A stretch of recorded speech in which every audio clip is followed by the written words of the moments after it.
the mechanic, because he got some work that he's doing. He's doing it in stages. So this was the day that we were gonna take the car back over to Robert. So the plan was we go help Dad. Then after we finish with him, you know, I follow him over to the mechanic and I bring him back. Cool. We get over here, got everything together, packed up the car, which wasn't as much as I thought it was gonna be, right? I'm like, oh, okay. This was rather simple. And every time I say that, not every time, but when I say that, I wait to see what my spirit is gonna say, you know. Uh, because I'm like, okay, let me see where this is going. Well, now I'm not gonna put that part of the man's business out there. We're just gonna say that we had a major malfunction. Okay. And so what happened is that we had to reroute plans. Okay. So now we are taking the stuff over to my son's house. Okay. So I'm like, oh, okay. But we had to go drop Dad back off at home first, which means that a bitch got to now go help my child take this shit up some steps. Okay.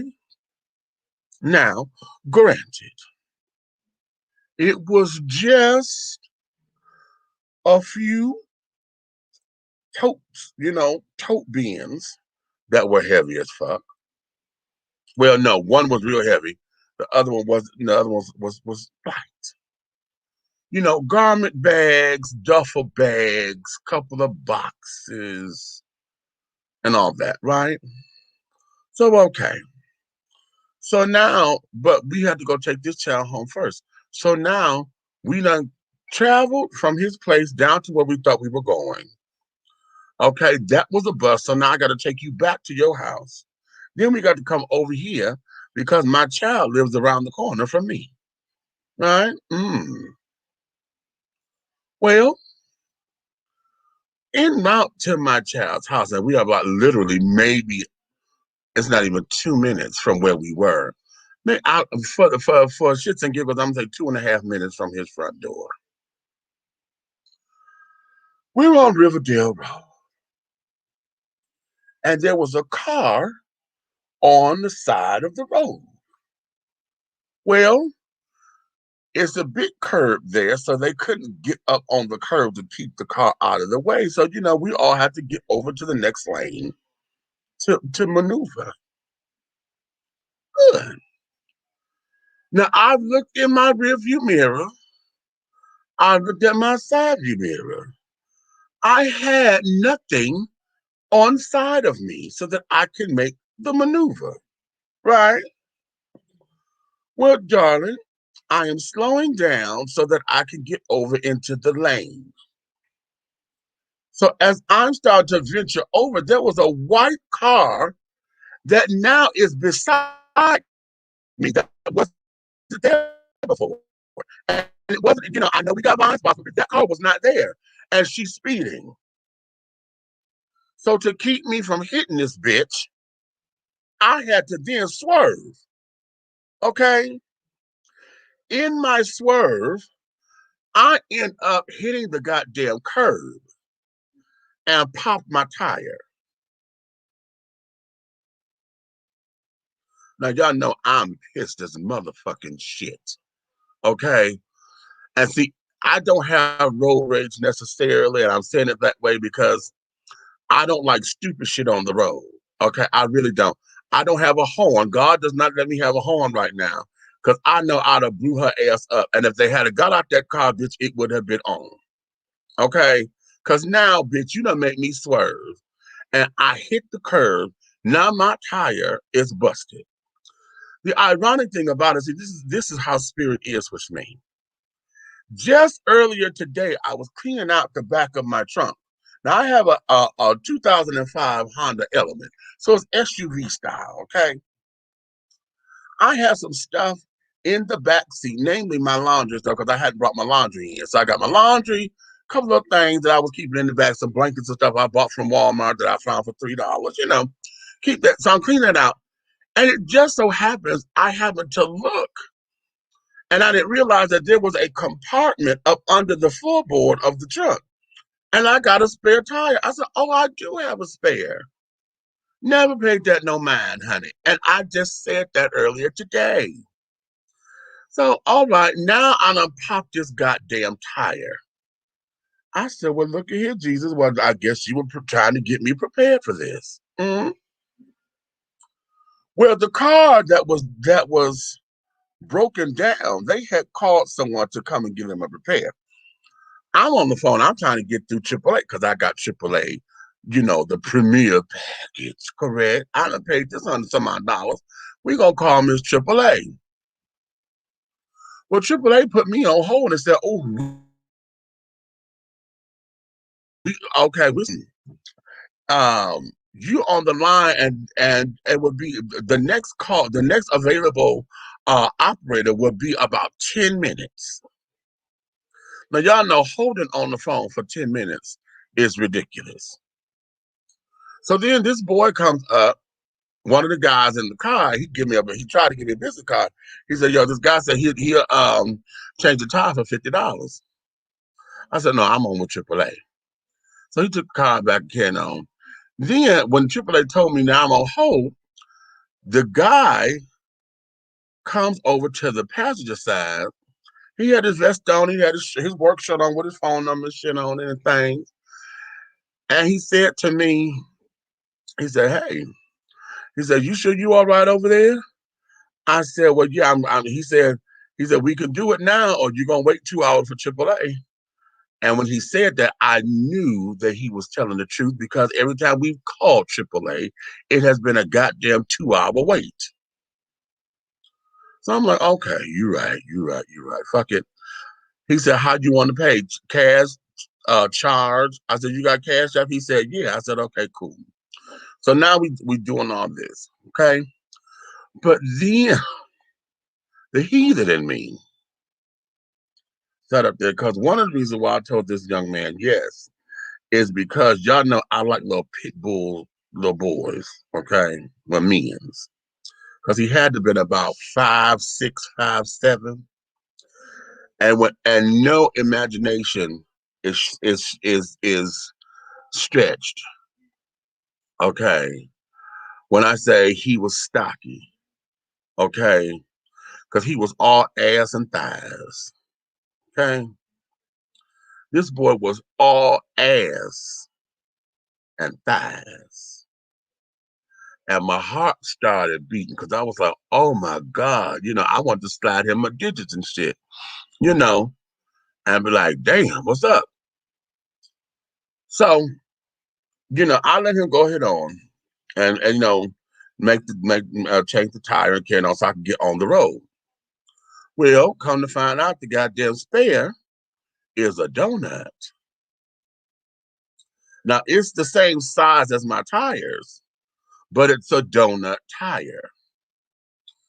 And it didn't have enough air in it. But what was happening was this. The stem on the thing, as they were putting the air in, it was seeping out. So he tells me, he says, "Listen, you hear that?" I said, "Yeah." He said, "That's not good." He said, "You're going to have to go get a tire because if not, then this thing will go flat and blah, blah, blah." So now, I had already said that when I saw that it was a donut, I got to go get a tire anyway, right? So now we done drove from here over here to the tire spot, right? Now the tire was $50. I asked them if they could repair the stem on the donut so that I could have this spare tire still, right? That was another $15. So I'm gonna pay 50 for the change, 50 for the tire, and 15 for the fucking stem replacement. So my day cost me $115 for being a good Samaritan. And then come to find out that we didn't even do what we were supposed to do.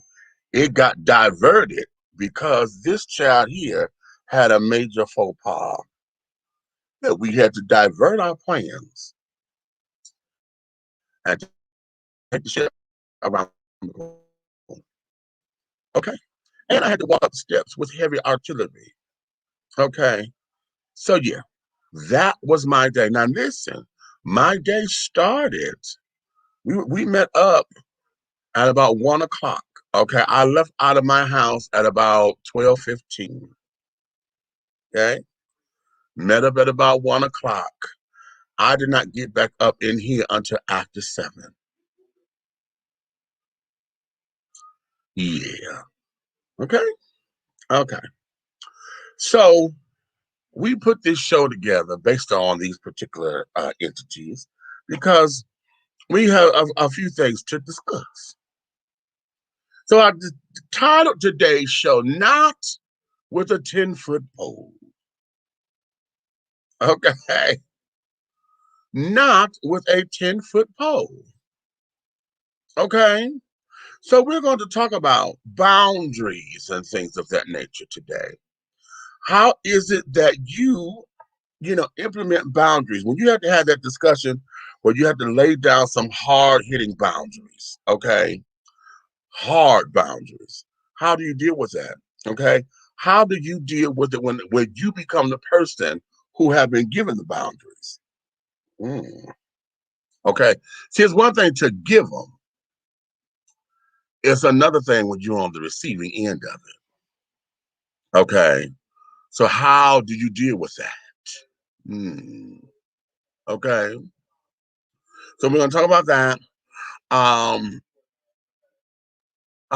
Bougie bitches. Okay. Bourgeoisie. Okay. Those children, honey, who are so busy being bougie, but yet they bargain basement bitches. Huh? Y'all know the people I'm talking about. We're gonna talk about that. Okay. What is it, and how do you deal with people who act as if they too good for this and too good for that, but they don't have two nickels to rub together to say they got something? Or they act as if they have all of that, but when you look up under the rug, everything is swept up under the carpet, and that big old heap, what you thought was decorative under the carpet, ain't nothing but a bunch of shit. Okay. So that there are some of the things that we're going to talk about today. We're going to have some fun as well, because I want you guys to imagine what your dream house is. If you had the coin, okay, the coin to have, to live in, and to maintain the house of your dreams, what would it look like? Okay, how would it be designed? Do you know designers? Are you designing it? Do you know anything? Okay, that would get you into a place that would be hot. You know.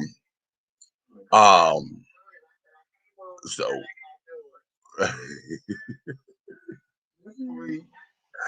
so here you go.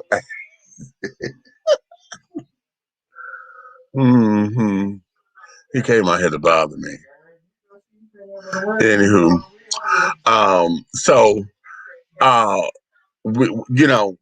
what would your dream house look like? Okay, what would it be? How many bedrooms and things of that nature? What is it that you want your dream house to be? So we're going to get into that today, and then there's something else I put up there, but I got to go read it. But those are some of the points that we want to get to today. Okay, I see Nick. Nick, are you ready to come up in here, or are you doing something else?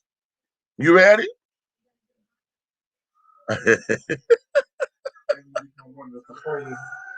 She said, "Mm-hmm."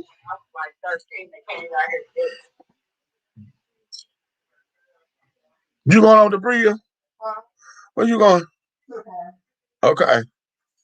All right, let me let Nick up in here. I see y'all coming up in here with the comments and things. Okay. Hey, y'all, I happen to be moonlighting. I'm in a PK right now, but it's a party over here and a party over here. So. Okay. You guys, I made my quota. Oh, did you? My very first month as a host. I made my hours. I made my beans. I will get paid next week.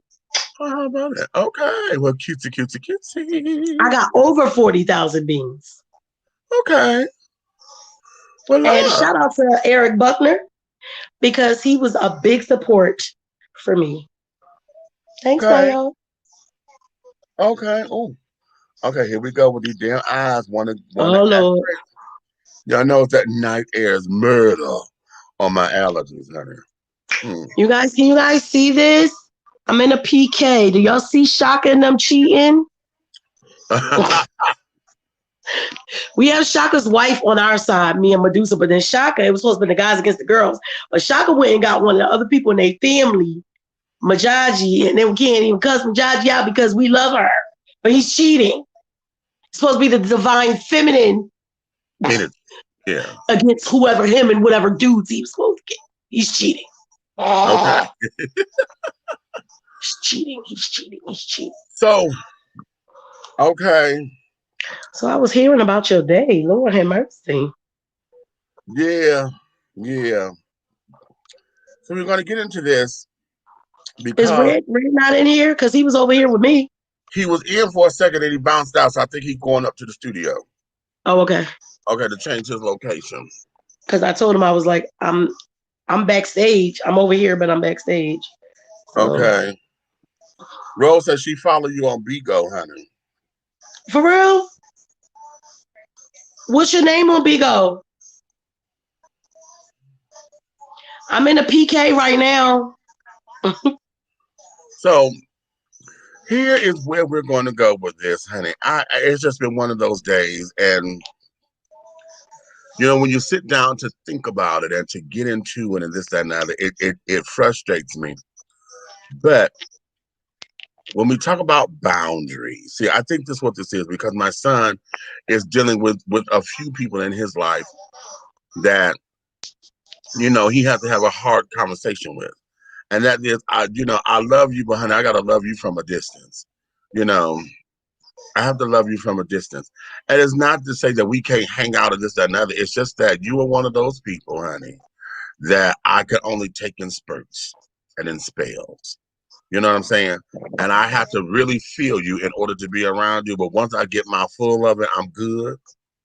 Kind of like how, for those who eat chitlins, you know, for those who don't eat them all the time, you know, that's a holiday thing. But once you get your feel of it, you done, you good, you know?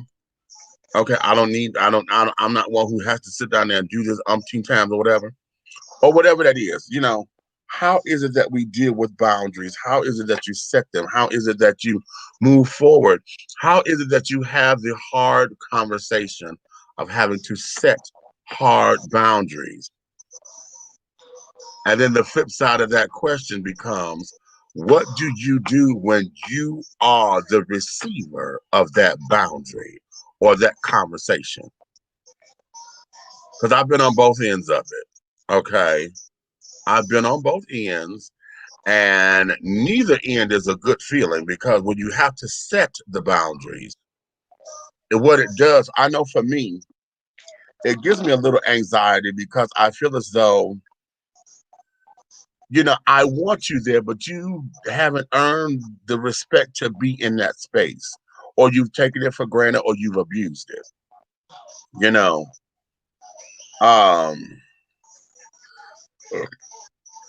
she said, and she's at Road to Stardom in there as well. Okay, I'll find you. So, when we talk about that, you know, my best friend did that to me. You know, you know, our whole thing is when we have to have a real heart-to-heart conversation, we'll go get something to drink. We'll go down by the water, and it's just me and him. Okay, it's just me and him. And he had said a couple things to me, and I was like, "Oh, you know, ooh, wait a minute, you know." But we supposed to be down and carrying on, and it has never been a problem before in my head. That's what I'm thinking.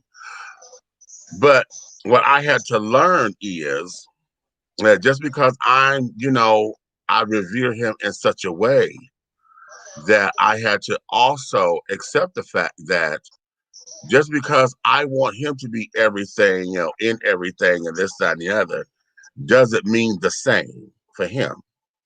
Or at least, it's not my definition of it, you know.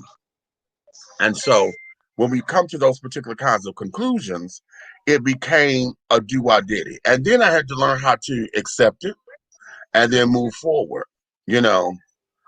And the moving forward became, it was difficult, but when I learned how to accept it, it was easier and easier and easier to do, you know. So be that as it may. This girl over here cutting up. What is that?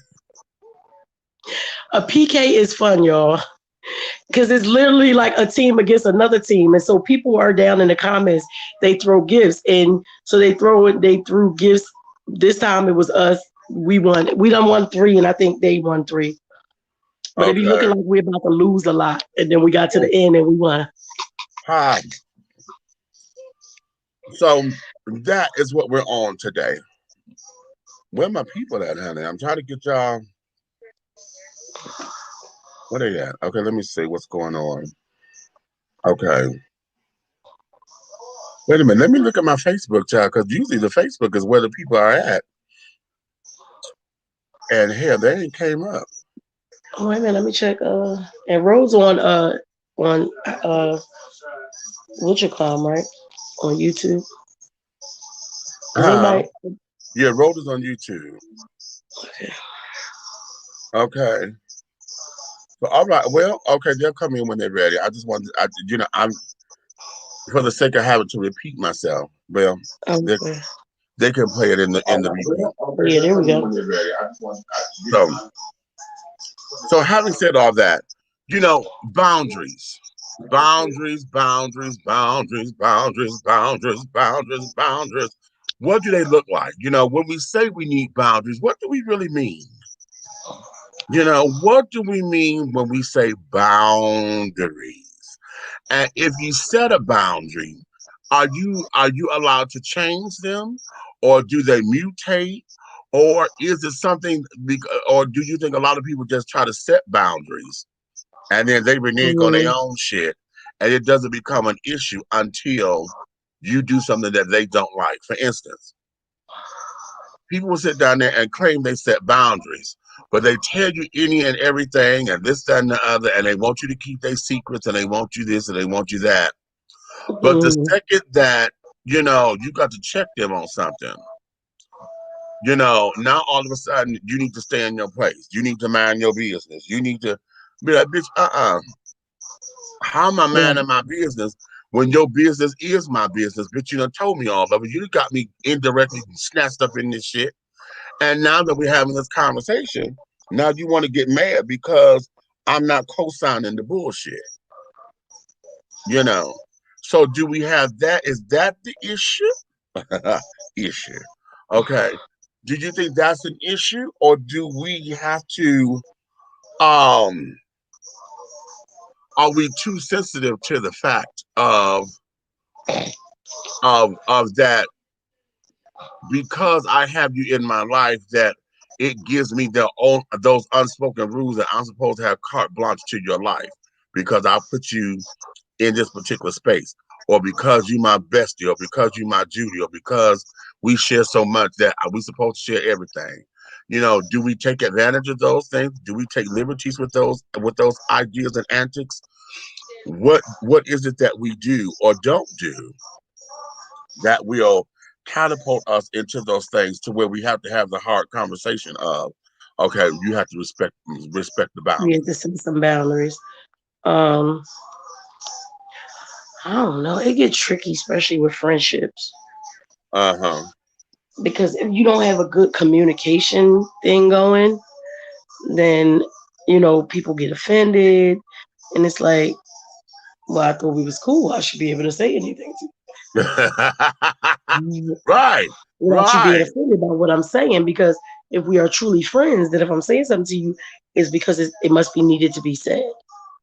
Right. So you can't get in your feelings when somebody's trying to send you something out of love. Now, if you just got a shady motherfucker that's crossing boundaries just because they crossing boundaries, that's different. And we have to be able to recognize the two. Mm-hmm. Mm-hmm. In two Now, different situations. now, what exactly is a boundary? Because see, we'll say we need to set boundaries, but what is it? What are those parameters? Let's take you for example. How would you set boundaries? What boundaries do you think need to be set that are non-negotiable? Like, listen, you know, yeah. What are those things?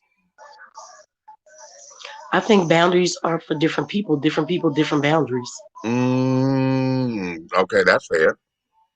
Think That's of it like fair. this. I said our kids, we was talking about kids, right? We was talking about babies today. You know, that boundary when I'm not one of your little friends. Right. Watch your mouth. Right. I don't give Right. how grown you are, you better watch your mouth. Right. You know, it's certain things that even as our kids get to be adults, you know, they think because they're adults, sometimes they can say certain things you can't say. You know what To I me, mean? certain things you Right, to can't me. say to me. To me. Okay. Um, when it comes to friends, like I said, I think Well, wait when a it minute. Let comes me to friends, keep talking because I'm going to address this comment right here. okay. You're not sensitive to me because, Miss Thing, every time I try to be sensitive, you think it's funny that you don't listen. So when I have to get hard on you, is to make sure that you listen and that you know not to take advantage of me. And so you know that I am not the one to be fucked with or played with in that particular manner. That's why I'm not sensitive with you like that. I can be and I have been. But there are moments where when I try to do this and try to do that and keep it cute, you don't hear. And then you want to play this little game of cat and mouse and go around in circles. So I have to stop all that bullshit and get to the point and be like, no, this is where this is. This here is where oh, perfect boundary. Let's do that. Okay. Wait, was this one of the children? How? Is this one of your children? No. No, no, no, no. Oh, okay. No.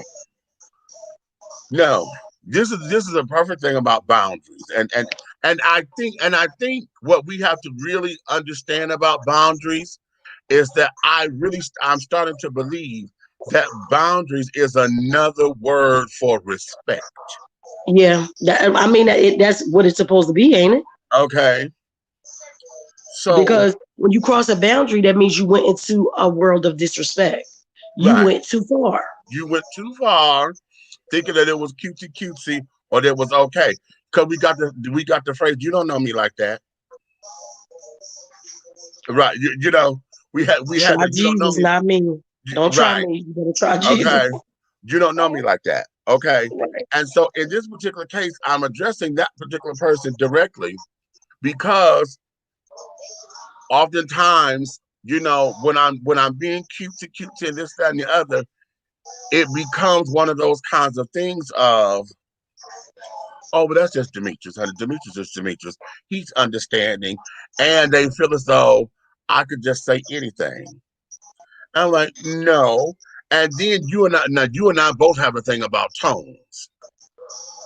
Cause see, and a lot of times it ain't what you say, it's how the fuck How you do say you say it. it? Period. Because see, I know what you thought you said, but I'm gonna tell you what I heard. Okay, I'm gonna tell you what I heard, and what I heard is boppa boppa boom, because everything is in that motherfucking tone. Okay, and even me, I know that because I've been raising kids all of damn life, I know I can sound very parental. You Mm. know, matter of I think I do factly, too. I and do too. and oftentimes that will annoy the shit out of folks, and I know that. So there are moments where folks will sit down there and they'll give me a look, or they'll be like, "What did you just say?" You know, and we had to double back. But I see, and this, that, and the other. So I'm mindful of myself, you know, and I have to put myself in check. So this is not like I'm throwing this out here and saying that I'm immune to it. No, I know I have to be mindful of me. Um, But at the same time, in this particular case, as Zakia to say I'm not sensitive to you, no, you don't want me to be sensitive. As a matter of fact, that's what you thrive off of. You thrive off of me being harsh or whatever, so that you can have something to talk about. That there is part of your fuel, and that's what I have to stop buying into.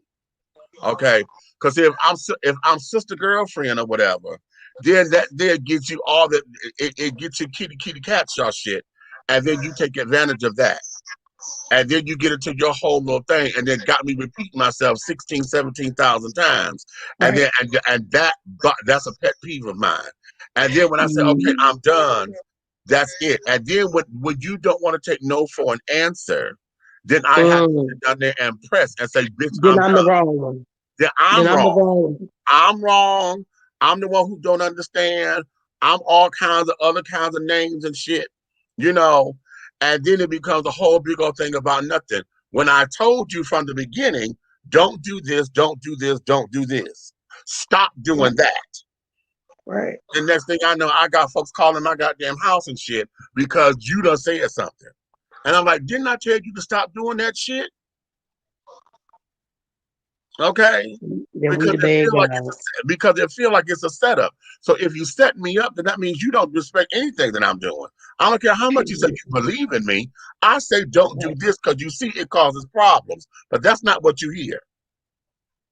And then when I'm not sensitive to you because you ain't sensitive to me, then we go through this bullshit of back and forth, all this old drama. And so it's like, no, I don't have time for it.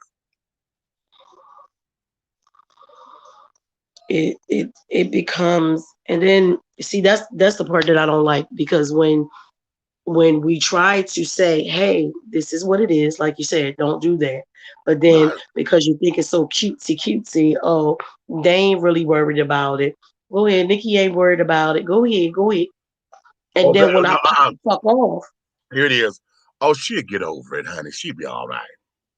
she That. be all right, Oh, she she get over it. understanding, She understand she. that. Yeah. And then when I curse you the fuck out and you looking at me like I'm crazy. Right, because you act like, because for whatever reason, you act like you was immune to the cuss out. Right. Everybody else could get it, but you thought you were immune to it. Okay. And baby, if I cuss my own kids out, I don't know what make you think I'm not gonna cuss your fucking ass out. Okay. Okay.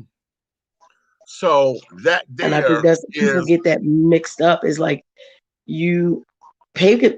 See, it's the thing where some people in our lives will continue to take our kindness for weakness, right, and that's the part where right, you got me fucked up. right.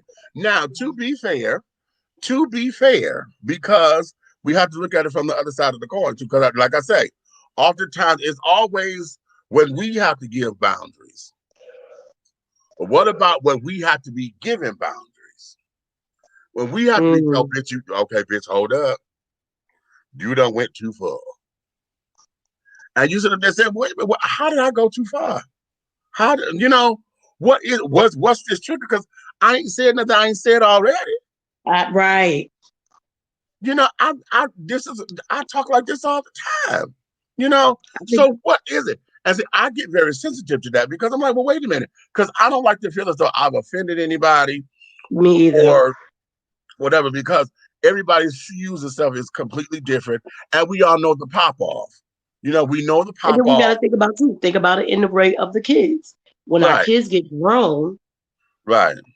and they live in their own shit, they doing their own shit. Sometimes, like I know for me, my kids are very Oh yeah. respectful. Oh, that's real good. Yeah, My kids are very yeah. respectful. So if I go to their house, they won't smoke or anything like that. So I let them know this is your house. Right.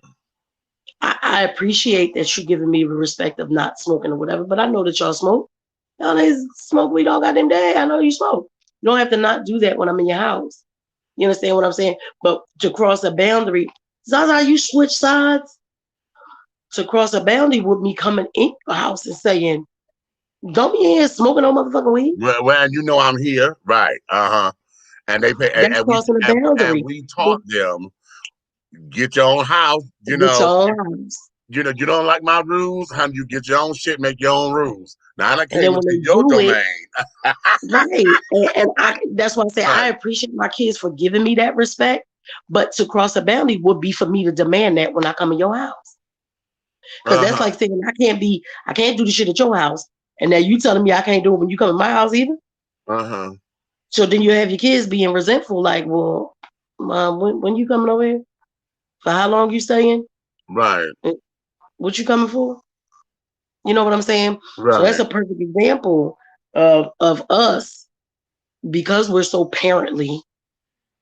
You know what I mean?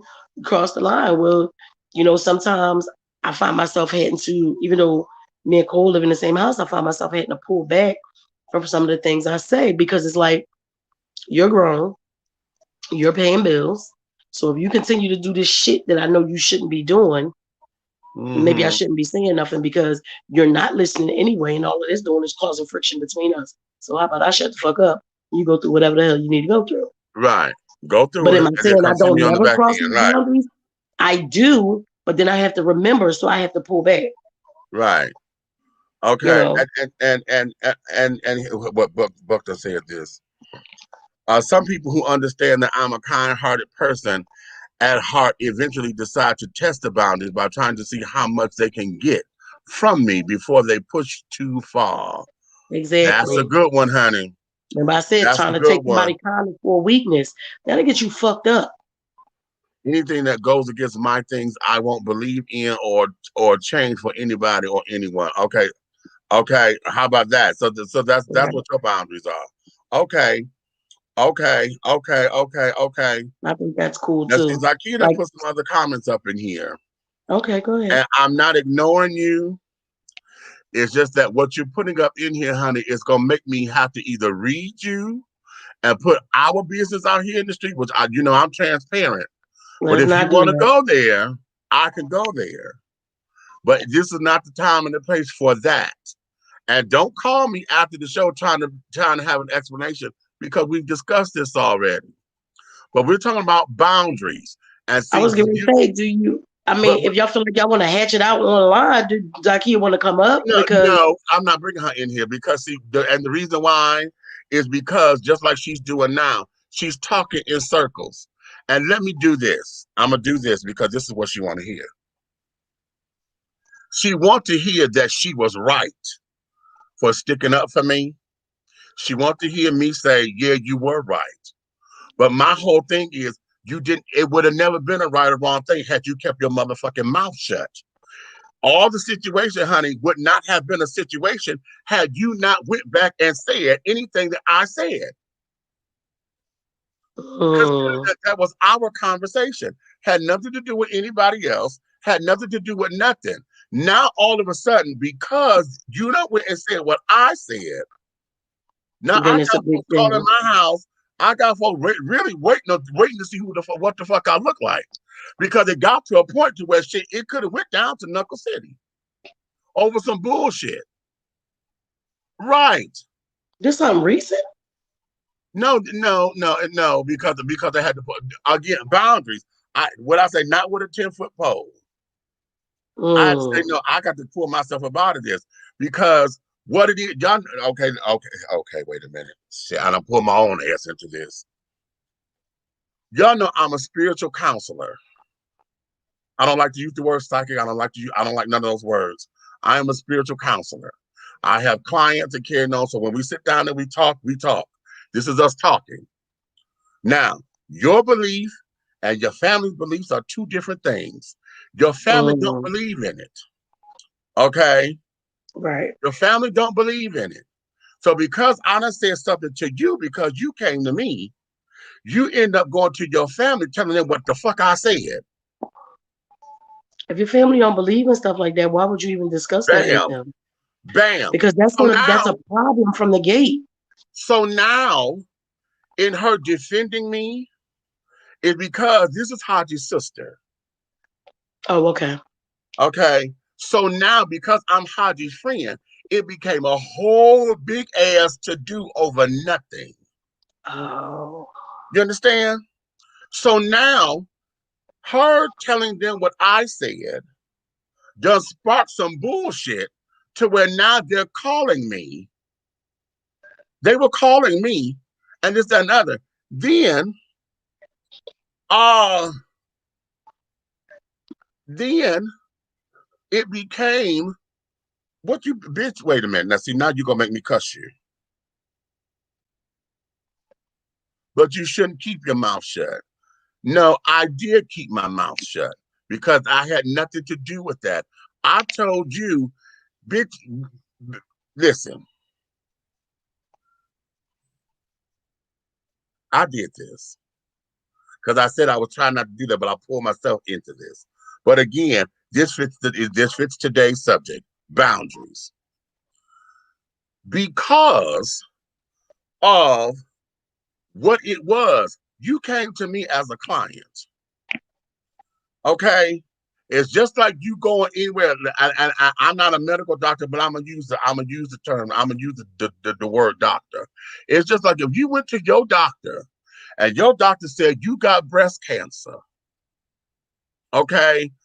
Or no, let me not say you got it. I'm gonna say I'm gonna test you for breast cancer because something is looking a little abnormal. I told you that because we have a client-patient confidentiality. That's us, our client-patient confidentiality. What do when you go home? You tell them, I said you got cancer and this, that, and the other. Well, that's not and what they you got said. to run tests and they got to do this and they got to do that. Okay? Now, the family that got mad. They want to come see the doctor because they like, oh no, you got to rerun the test because that ain't right. We ain't got none of that in our family. We ain't got. So now, because they done got hot, she then had to say that, but no, you don't understand. Don't go after the doctor like that. The doctor just being the doctor, he's doing his job. Because I went to the doctor and then I got to the point to where they so hot, they don't hear that. They don't hear that. So in her defending the doctor, the family done got, they done got red hot and they don't want to hear nothing. I just want to hear a resolve. And if you ain't going to resolve this shit, then hell, we going to handle this shit. Okay? That's what it became. Okay? Then it became all this old back and forth bullshit that had nothing to do with nothing. Okay? Now she keeps saying, I had your back. I didn't need you to have my back, and that's what you're not hearing. Had you not, they should have known whatever was discussed. Something. You keep saying I had your back, but you didn't have to defend me. It wouldn't have been nothing to have had you not gone back and said X, Y, and Z. Had you not said nothing or used my name, and then they didn't know me. Right. They knew you had the party. They knew you did this. They knew you did that. That's all they knew. Now, you done went back and told them this and told them this and told them this. You done had them calling me on the phone. You done had them on the three-way. And when I say I felt set up, because I kept telling you, don't put nobody on the phone, and I don't know that they there. But I will pick up the damn phone, and my spirit will just be, I'm like, who else on this goddamn phone? And that's the shit. Because now they want to hear it out of my own mouth and all that kind of bullshit. You know what I'm saying? So it became, no, we can't. And it was supposed to be a conversation between y'all, not you and everybody else. And that's what it was. And then I would say, don't do that no more. And then she would sit down there and she kept doing it. Now the thing was, okay, this ain't my family. This is a good girlfriend because she was trying to bring me clients, right? So it was like, well, if I have you on the phone and things, and then you see, because he good. So I got what she was trying to do, right. But it wasn't translating like that because I kept telling her, don't do that because it feels like a setup. I don't need nobody. No, if they want to find out what I'm about, have them call me. I'll give them a free. Right. You get 10 minutes from me, honey. I'll give you I could do my thing. And it became that. So now it's this back and forth thing because in her mind, she doesn't see what the question for me is, what was the point of them knowing that it was you who gave whatever reading or whatever? Why couldn't it be I got a reading? No. It became family dynamics and family drama that was specific to their family. Right. Because I'm friends with Haji, it came up, well, that was your friend, Okay. and then it became a whole big to do, and they got to Mm-hmm. dragging this and dragging this and dragging it, and it just became so much to where I said, you know what, fuck this, I got to leave all this alone. Okay. Because when their father passed, I would have loved to have gone to the funeral, but I wasn't going to that damn funeral. Not when everybody grieving, and then I'm the object of upsetness and anger. No, you're not finna fight me at no motherfucking funeral. Right. No. Yeah, because that just seemed like you said, it seemed like a setup. And that's the part she's not hearing, and she ain't gonna hear it because she'll keep saying, "But I had your back," just like she just said right here. I wasn't going nowhere. I had your back. That's not, you're not hearing what I'm saying, I'm boo. still not getting the point. The point is, it should have never had to happen. You would not have had to have my back. Have what stayed at the party stayed at the party. What they say, what goes on in Vegas stays in Vegas. Right. But you went here and went there and went here and went there. I mean, so much so. And okay, let me give you this because you will appreciate this. They're raised Muslim. Right. I remember. Okay. They're raised Muslim. So child, they don't deal with all of that. You come from it. There's no way in the world I wouldn't have told my father, look. That He a would have never psychic even know said this. And that's the part that she's not hearing, because when she went and started saying that, she said my name, however she said it, then they were addressing me as the psychic. And then when one of her brothers got on, like one of the true brothers sayings got on and the witchcraft, phone, and they don't look at it in a good way. No. And one of them got on the phone and, of course, wanted to clock my tea on the phone. Oh, and then Annie gay. Then it became that whole big old thing. So that's when it got messy. Not only did she talk to the psychic, now you talk to some gay motherfucking psychic. Okay? Yeah. And it became a whole big to-do about nothing. About nothing. And a lot of stuff that ended up playing out. Right now, the way you're explaining this, the way you're explaining it, I'm trying to figure out what part of it doesn't she get. Now, because now I'm looking at it, I'm actually looking at it in a different way. Because when you bring the Islamic part in, I mean, I saw her name, but right when you bring the Islamic part in there, how old is she? 40. She's 40. Mm-hmm. All right. So you are able to know that the old heads in Islam don't play that. They don't play that. It's not something that you could bring to them. Come in. You could have been a, who there? Who you think? Make me get in my car. Girl. I see you.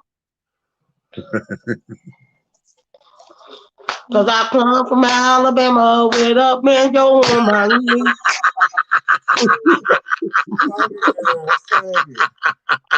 Hey boo. Hey boo, hey. You have fun at the restaurant? I did. We went out. Okay. What you got over there? I'm still, not to change the subject, but I really want to get. If I'd have got my ass out of this house today, I swear to God, I would have went back to Chickaloo. Really? Uh-huh. Oh, I need to introduce him to that. He had to have the Chickaloo's chicken sandwich. Are they open tomorrow? I hope so. I'm gonna look, but we got to go early. He like to be on the road by 1 o'clock because he don't like driving at night. You want me to meet you there 11? Okay. I eat that damn chicken that whole day. I promise you I did. Yeah. Oh, do you need some bread? Oh yeah, okay. I ate it. No, that bread is good. The black-owned bread. That bread is good. No. was on the phone with I said, girl, I forgot to grab some cake for the I got cakes to grab, honey. Okay. Anyway. But yeah, like so that's one of those things, no matter what the reading was about, that's not something I would have took back to my family. Like I would never be able to go to my dad and even talk about that. Because I'd have heard Astaghfirullah, Astaghfirullah, Astaghfirullah. That's like like if you don't get the fuck away from me. Mm-hmm. Okay. It's like a blasphemy. Yeah. You know. And so okay, she says I said I had his back and I got flack for that. That there came from the family, baby. What I'm trying to say to you, Zakia, growing up in Islam, like being born into Islam until probably like a couple years ago when I just got more spiritual than religious, that's just something I would never even right now share with my dad. That I do this stuff. I would never tell my dad that I got all these tarot cards and all this sage and all the crystals and that. Child, he too old. He will pop a damn top. You understand? Right. So I think if you needed to tell somebody, maybe going to your family wasn't the right thing to do. That's how I see it. Wait a minute. Buck ain't no motherfucking good. What the hell is that? Look what he wrote. I said, early show tonight. Hey, Alabama. Right. Y'all know when he gets to looking off to the side. Well, there you have it. Look. Hey, well, there you have it. Well, children, look.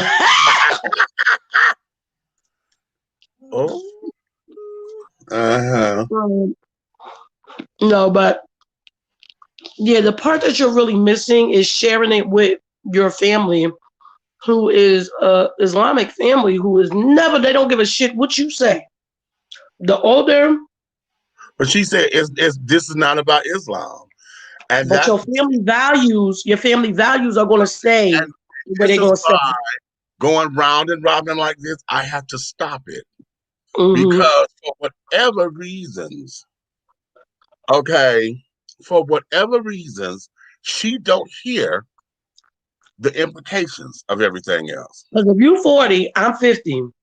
That 10-year generational gap ain't that close when it comes to Islam. I'm trying to tell you. Right. Okay. Well, actually, because how'd you be 46 in December? You just turned 45. So you what, 44? 43, 44? Yeah. Because you may not think it's about Islam, it is because they have those old traditional ways. That's why I said I will be 51 on my birthday. Ain't no damn way in the world I call my father and say, well, Dad, I read the cards and right. I feel like I'm about 6 years old again. He'll be like, what the fuck you say? You did what? Mm-hmm. What card? A Hallmark card? What card you talking about? Right. Okay. It's just the traditions. The way that they think is different. Okay. Hold on for a second. She said so you 42. Okay. Yeah, same age as my sister. I mean my little brother. Hold on, wait a minute. Keep talking. Yeah, so for a second. I think I mean you having his back, he's not denying that. Because I'm that person too. I'm always have his back, but sorry, y'all. I know I'll be so damn ghetto when I get on him. It wasn't about having his back. It's about you shouldn't have had to have his back to begin with because what he said to you was to you. Right. Now, she put up in the comments what I said, which set the family on fire. But at the same time, I can see the comments. Wait a minute. I wasn't going to post it, but she put it up in here so everybody else who on Facebook are watching this. Girl, you don't need a psychic to tell you when somebody can. Okay. Okay. So be that as it may. Is he? How about that? This is what I took a lot of stuff behind because you opened your motherfucking mouth. You shouldn't have said nothing. Especially, oh my God. And that's even worse. To Okay. say that he said somebody's gay, he's gay, and then to say like it came from like a reading.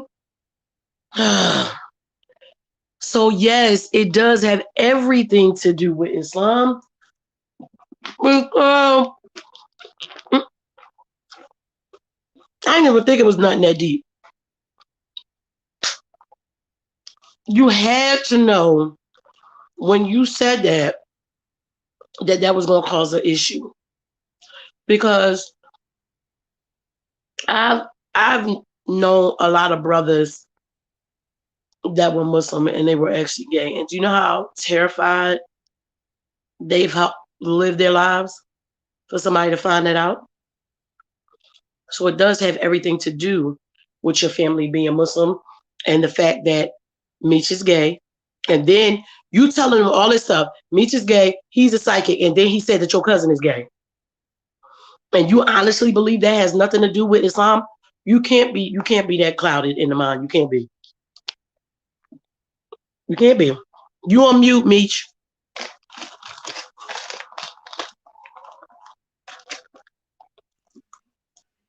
Okay. They didn't want to accept the message or the messenger. Exactly. Okay. Exactly. I was about to say, because then it becomes all kinds of derogatory stuff. It was, yes. Because of who the messenger was. Because you telling me the messenger was. You telling me the messenger is a damn psychic and the psychic is gay, and you bringing this shit to me? And when you coming from a mind frame of that's not supposed to be what life is, right? So you can't be that naive to think that it don't have nothing to do with that. It absolutely does. It absolutely does. Unless y'all the ones that unless y'all the Muslims that just be pretending. That was everything. And then on top of it, one of the people who she said it to happens to be the boy's father.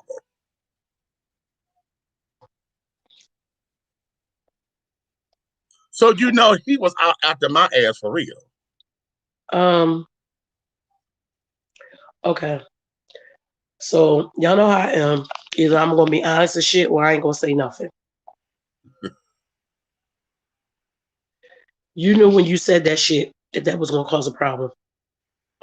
Unless you have a mental development delay, you knew that when you said to tell somebody's father that their son is gay, especially if this ain't something that they suspect themselves, and then to tell them that another gay man who just happens to be a psychic told you that, there's no way on this planet you could ever get me to believe that you didn't think that that wasn't going to start some shit. If you thought that what Meech was saying was correct, you could have simply watched. So I'm assuming this your cousin, right? That's the cousin? Nephew. Okay, so if you thought this, what you should have just did is sit back and watch the signs. And then become a confidant as an aunt to talk to him when he was ready to talk about it. To take that to a person who may not have been ready for his tea to be clocked. And then you take it to the whole family. You take it to his dad. Exactly. And I don't know you personally, but looking from the outside, looking in, that sounds like you wanted to start some shit. Right.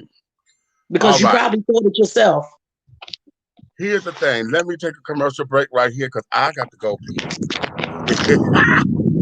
Oh, we'll be right back in a few moments. Let me see, because this might take me a minute. So let me go. And I am going to play with one. You play this.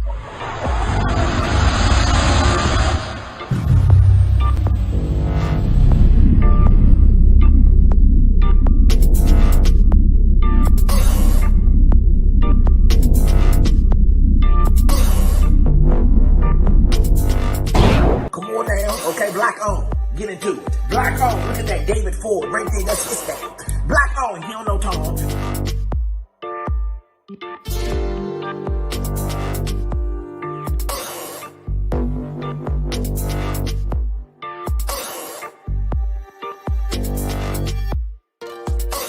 Look at that. Yeah, David Ford, that's his thing. He don't know Tom. Yeah.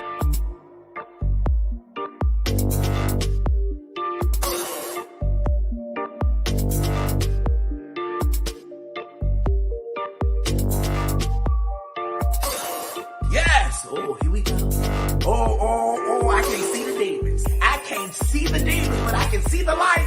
We are creating black luxury across this country.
In these pages, I am indeed Cicely the actress, who has been blessed to grace the stage and screen for 6 decades.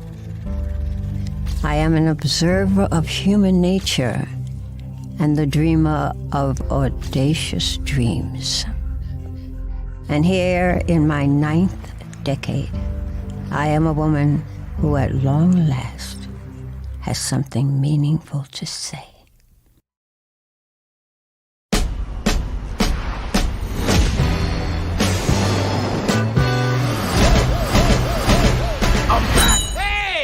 Doing back here? Mufasa!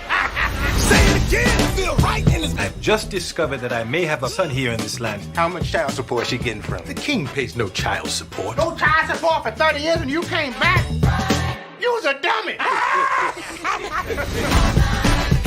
Hello, I am Hakim Jaffer, king of Zamunda.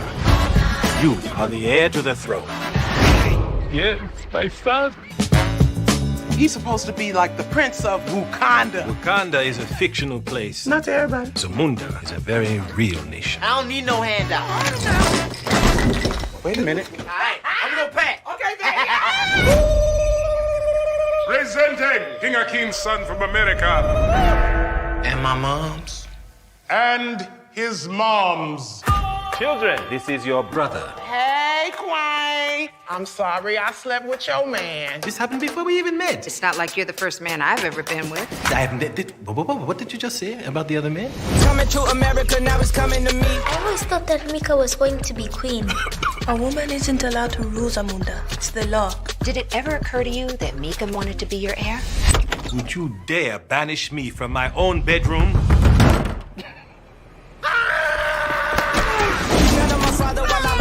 How you doing, Hakim? I'm getting it from everywhere.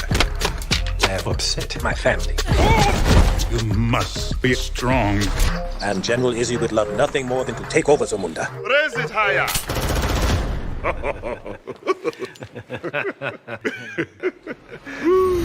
I'm a king, Put your hands together. Like that. Say it again. Give me all. It's a party over here. I must admit, your style is foreign to my kingdom, but is impressive. That's right. There you go. Let me hear you say, hey, ho. Hey, ho. No, don't do that. That's his mother. Oh, don't you say that. No, not to his mother. I'm a king, I'm a king, I'm a king. Almost ready to become a prince. Almost. It is time. Ceremonial circumcision. Bring forward the royal machete. Machete.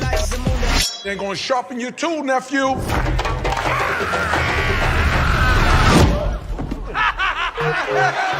Coming to America, now it's coming to me.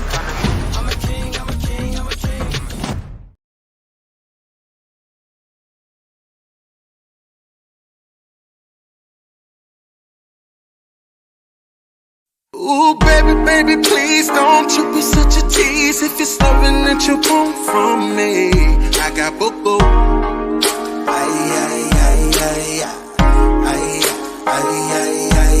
Don't be standing over there acting like you don't care when it's everything you want right here. I got boo-boo.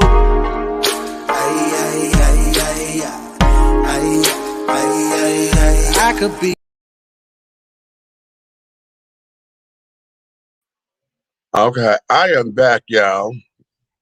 I ended up pressing the wrong button. I was trying to hit another commercial and played the song. I'm like, oh, wait a minute. Now y'all gonna think something. However, anywho, what is going on? Wait a minute. I'm gonna go to the comments. Okay. He said, and I still stood up for your ass. That's why I say, see, she ain't gonna get it. You should have not gone there. I think you questioned what Meek said. That's why you felt the need to discuss with others. Okay, interesting. What did I miss in the comments? It seems a little heated. Okay, some real life becomes involved in the show. Tonight appears to be the case. Okay.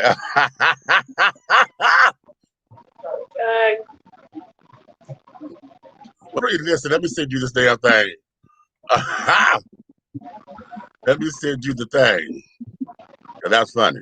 I need to hear Buck. Okay, because I'm hearing him in my head. I'm Get the okay. link. I'm hearing Buck in my head. Okay. Shit. Wait a minute.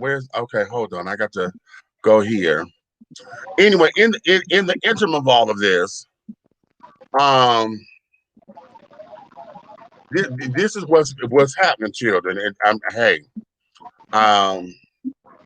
you know, it is what it is, or at least it is what it appears to be.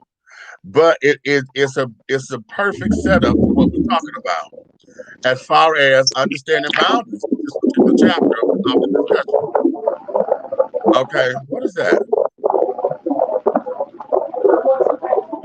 Oh, I'm gonna mute her mic. Okay.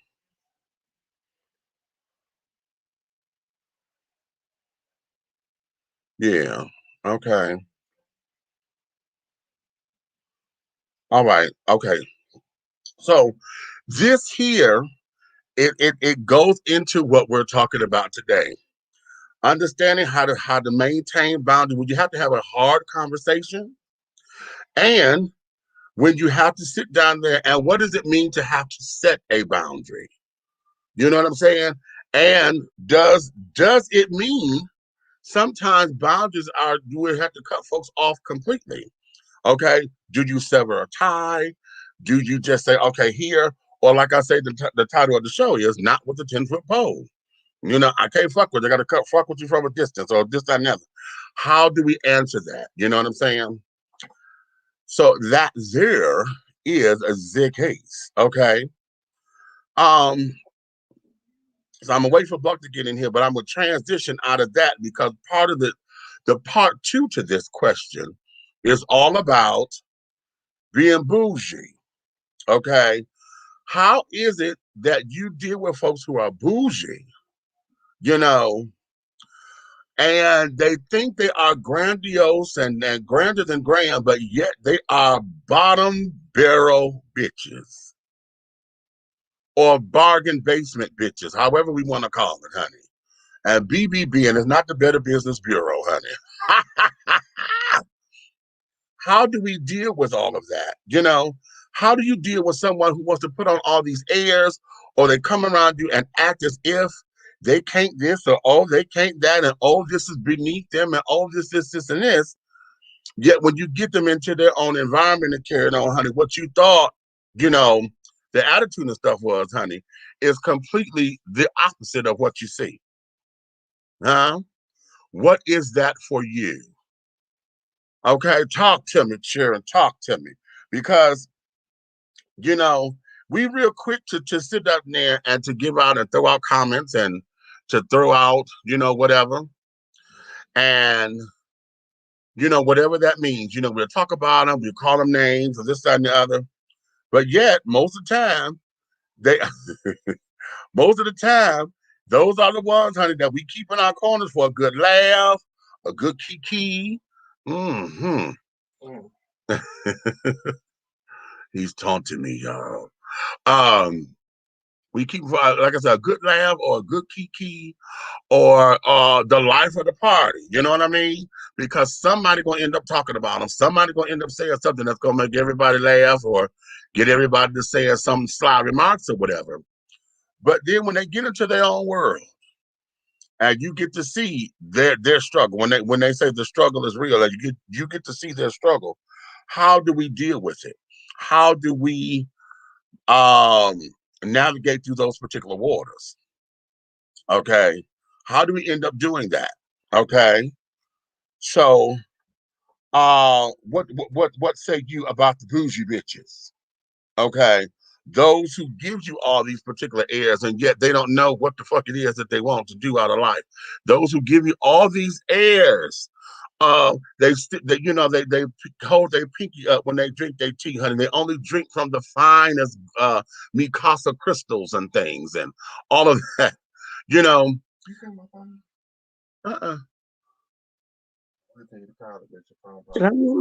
Okay. Did Nikki just? Oh, damn it! I don't know what happened with Nick, but I'm gonna bring Buck up in here. What Okay. happened? No, Nikki was just here, but something just knocked her out. I saw that. Okay. First things first. Hi, Alabama. He said, "Hey." He said, he looked away at his phone. He said, "He'll be back up here in a few." The birthday present has arrived. But all right. Yeah, y'all know this is my official birthday season starts tomorrow. Y'all know my birthday is Thursday the 4th. Indeed. However, the season goes from February 28th until April 2nd. Check so all up mail, in that bro. time, honey, Big Meech is in birthday mode. Check it in the mail, my brother. And I'm not sitting up here. Don't you say happy belated, because if you say it within that time, it is still my birthday. Ain't no belated shit, honey. No. Understood. Understood. Okay. Let me get to this. Okay. With all due respect, my sister, your name being Zakaya, all due respect. Here is the issue. What you did is. Let me solo you. I'm a solo you. Go ahead. All right. What you did is very much addressing the very issue that is being brought forth to you this evening in regards to boundaries. Here's the situation. You went to Brother Meech with the understanding that you wanted to gain some type of enlightenment from him. Keeping in mind that if you went to him and the services in which you required from him, it was with the respect that you basically believe what he would say, regardless of what those thoughts may be, would be valid and true. If you do not respect that opinion in the first place, that was a conversation that should have never taken place. Now, obviously, because you have grown up in Islam, there are certain beliefs that you were taught to believe. Whether you choose to believe them now at this point, I do not know. But bottom line is, when you went to Meech for his services, it was with the understanding that what he would say, you would take to heart and be valid. Keep in mind, this was an adult conversation, an adult transaction. When you're an adult, that means that whatever opinions that others have, you may want to consider them one way or another, but ultimately as an adult, the final decisions in regards to your actions are yours and yours alone. So that when you had the conversation and that was revealed to you, if you felt it to be the reality, then at that point, that's all that needed to be said. When it was discussed beyond the realm of that with others, because keep in mind, if you were the only two people in that room to have that conversation, at that point, the only way it's discussed any further is because you, in turn, went to someone within your circle, whether that be your family, friend, what have you, and had a discussion outside of what was discussed with you. If you went to Meech in confidence, because I'm pretty sure if the shoe was on the other foot, and he, in turn, took the information that he gathered from you in order to have the reading or what have you, and spread that information to others, you would feel some type of way, as you should, because a person who does those types of things in regards to readings, what have you, they have a personal oath similar to that of your doctor or a medical professional that does work in regards to that, okay? Not that they have to take it, not that it's required by law of them, but basically if you are a person who is serious about what you do, you take that to heart. So for you to confide that information with others, that opened Pandora's box. And that's the part that you're not seeming to understand. That's when you went beyond the boundaries of what was to be said and done and not said, and put other people into the business. Now, because keeping in mind that being your brother's best friend or what have you, you have put a rift between them because of what was said and done between the two of you. And who knows what weight those words have long term in terms of your family members or your brothers for that matter. Because yes, they are friends, but in the same token, maybe at certain points and junctures, that plays back into Hadi's mind when he has some of these discussions with your brother, which oftentimes lead to them disagreeing to the point where Mitch hangs up on him. Who knows if that part plays into that part? The boundaries that you cross are something that you need to understand. Even now, in having this discussion this evening on the air, keep in mind, this is a public forum. So you are putting more people into that business. Yes. Keep in mind, you are here and your brother who has access to this page, perhaps other people, if he so shares that page with others, then see this conversation go on, and that adds to the divide between Meech and your family members, to where now it's like, okay, see, so on and so forth. And they begin to attack him just for the simple fact that he has addressed you. He has said it in a way to where it's not an attack, but in the same token, because people already had that preconceived notion based on the discussions you had with them, you are adding more fuel to that fire. You know what? Bottom line, this is a give or take situation. When we go on the air and discuss things regarding our opinions and whatnot, we should have understanding that may come back to haunt us later on down the line in terms of what we said, particularly when it comes to family members, people we are close to that happen to see this page. I've had that experience myself. But in the same token, the boundaries, the reasons why we have them is because sometimes you have to not use people's names to protect the innocent. Sometimes you have to kind of go around what was actually said in order for other people to be inclined to be in your business. Right. You have broken that rule. You have went across that boundary, which is the whole point to this conversation that clearly has gone past you. Because in the end, yes, as an adult, there are certain things that you should require of yourself.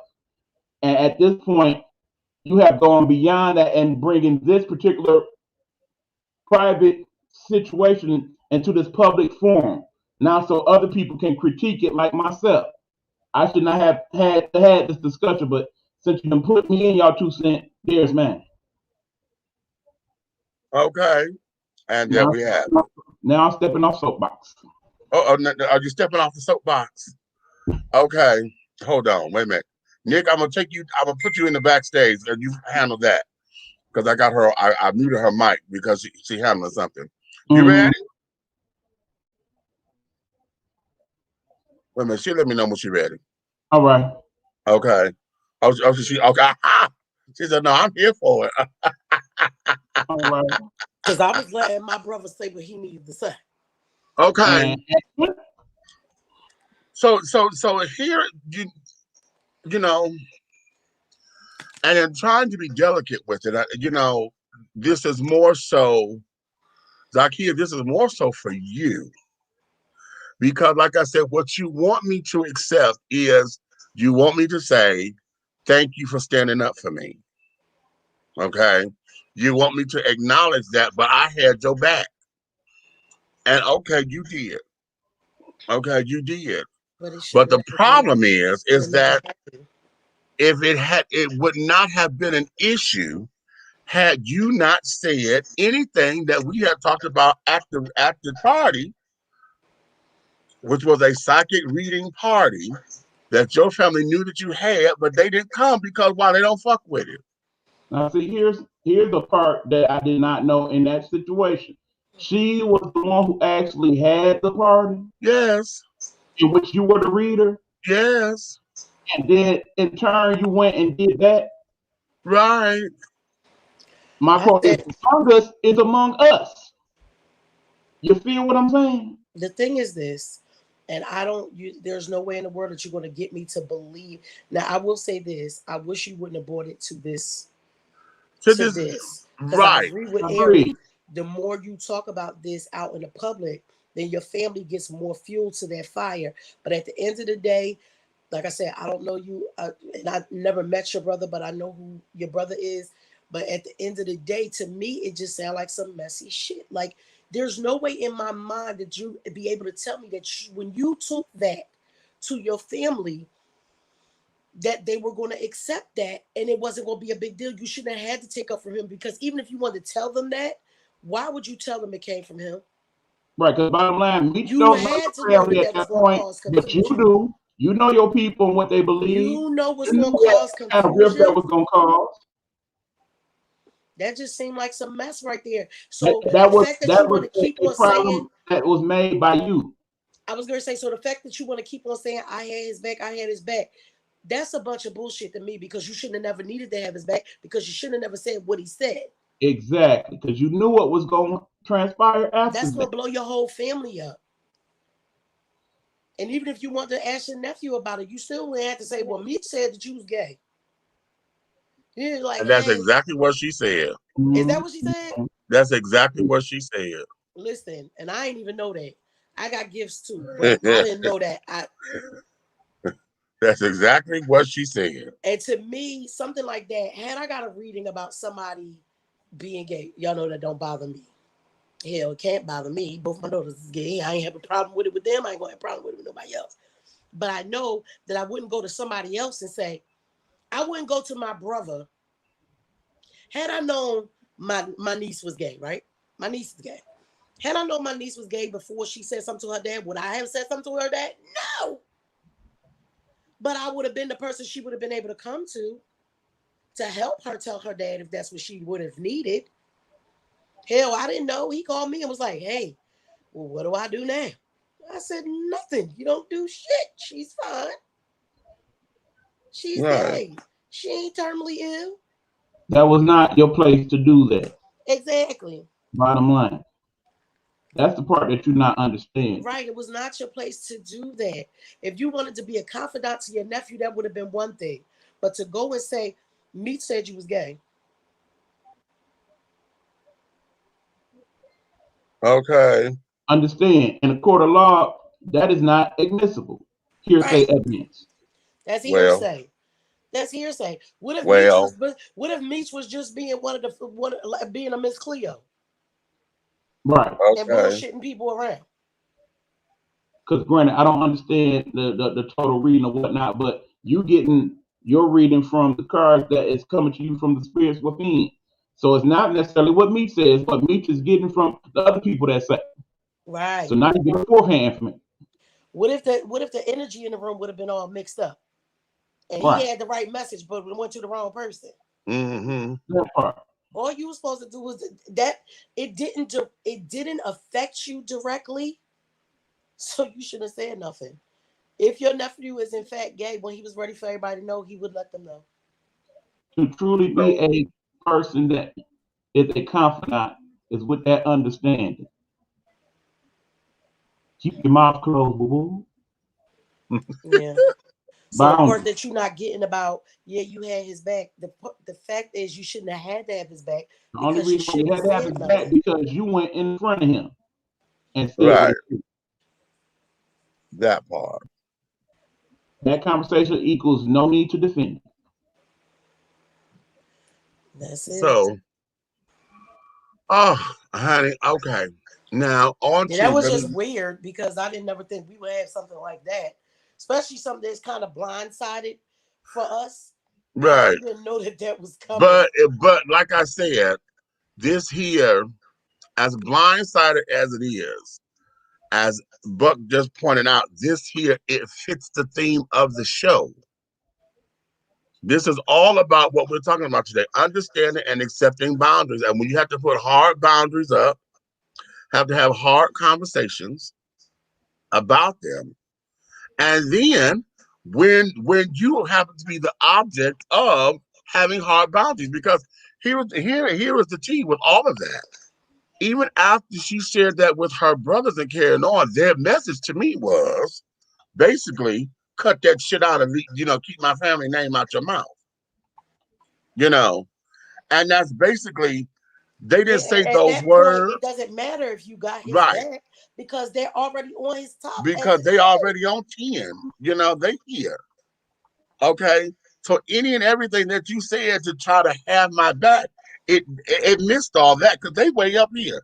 Their ears are down here. They way up here. They ain't hearing shit. Okay. And they didn't care about it at that particular point. Right. So it became a whole big to do over nothing. Okay. Over nothing. And a lot of this flack that she got, and the names that she was called and this, that, and the other, stems from a lot of that. Right. You know, and that there's that. But you want to bring it here for whatever reason you want to bring it here. Okay. But until you're able to accept that this confusion is caused by you, you're never gonna get what nobody's saying. You caused this, and that's a hard look. You're gonna have to go look your ass in the mirror. And if you think I'm being smart, this is what I teach every morning in my affirmations. You're going to have to go look at yourself in the mirror and answer the question honestly. I caused that. Period. Right. Right. You had to take responsibility for what you caused. It's not about anything else after that. It's point blank, period. You caused it. The shit has happened now, and it was your fault. Okay. You had the party. Mm-hmm. You got the reading. You ran your mouth. Mm-hmm. That's all on you, boo. Boom. And that's Okay. just the adult answer. You made the dinner and they ate it, but you had to realize you don't want to serve the food in the first place. Oh, well. Just How saying. about that? Leah, the princess says, ain't nothing wrong with the finer things of life, but don't be flexing on people like you don't, like you didn't just come from the bottom. When we talking about the bougie bitches. Yeah. And you know what? Hold on. Because see, what you're talking about when folks are up there flexing on those who don't have, the have and have nots and the bourgeoisie children, that's a little different. Because, I always reference the Good Times episode. Okay. When we talking about, okay, I got you. You know which one? But the one where JJ was dating the girl and her family, Her family was not with the shit. They were affluent and carrying on, and when they came to the house, the mama, touched the coat and carrying on because she didn't want to touch. And the two daddies got down, and James was like, "Man, you act like you don't forgot where you come from." And the father said, "You damn right. Right. I know what it is to struggle. I know what it is to be. And you damn right. I don't want to know what it is to be down here no more. Ain't nothing wrong with that. Okay. Nothing. No, it's not hot. But it's remember, the way that you react. It's the exactly. Way that you treat and people. Then when they saw JJ's paintings, because they treated him like he was a nothing. Then they saw the paintings. He said, "Oh, who's?"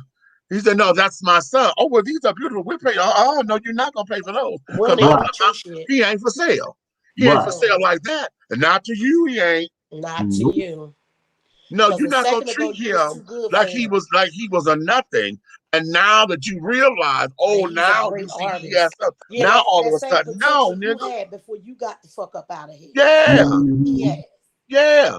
And I always reference that because that there was the bourgeoisie children. Yep. The bougie bitches. Okay. Those are the girls who act like the bourgeoisie. Okay. Anytime they get around you and get around your all the crew, okay, they always acting as if, honey, they can't have no champagne unless it's Dom Perignon. Okay. And carrying on. Oh no, honey, this will never do. These are paper plates. These ain't at least Chinette plates. Bitch, if you don't go sit down, If you don't go stick your motherfucking 99-cent dollar ass down, or your little DIY okay, project, your DIY project, and then act as if because they got something that you don't know. I told you, my cousin. Oh gosh, she's just we used to do this. Swiss Colony. Y'all remember Swiss Colony, the cheese, the online cheese stuff, and they had a competitor called Figgy, F-I-G-I, Figgy. Well, what she would do, or what we would do, we would sit down here and order the shit, right? Because that's what we were doing for Christmas. They would give you the Pepperidge Farm ones with the jellies, the cheese, the yes. They would give you $60 worth of credit. Okay. $60 worth of credit, and that had to be including your shipping and handling. Okay, so that was the stunt, and you ordered it, and of course we made up all kinds of names and shit because we wanted to get the cute little baskets of cheese, and the basket wasn't cheap. So what would happen is we would order all this shit, and she would take the baskets and make them into purses. Oh. Okay. So you got this basket, like a miniature little picnic basket, and it had a little, the little twist clasp. Yeah, I remember. So then she would sit down and she would get an outfit that would match this brown wicker. Okay. And she would put an outfit together and have her purse. And she would neatly put everything in here, her cigarettes and this, that, and the other. And at that time, we were sitting up there smoking Fantasia lights. Now, I'm not a smoker, but I would buy them for the look. Okay. Because the Fantasia light cigarettes, they were gold filters with colored paper. Okay. And they were natural cigarettes. Them bitches were $6 a box at that time. This is 1990. $6 a box. Okay. Okay. And at that time, I think cigarettes had just got up to like $2 a box, I think. Okay. I wasn't in the country in 1990. Okay. So that's what we would do. So bitches would sit down there and now this was her stunt because she had something she knew nobody else had. Okay, she knew it. But what she did was she would walk up in there, just the baddest bitch. Now, mind you, my criminal days, honey, was through my cousin. Right, all day. My criminal days were learned by my cousin, honey, because right when they started doing the home shopping network and carrying on, honey, we were starting to shit up them motherfuckers. And so she had a ring on every finger.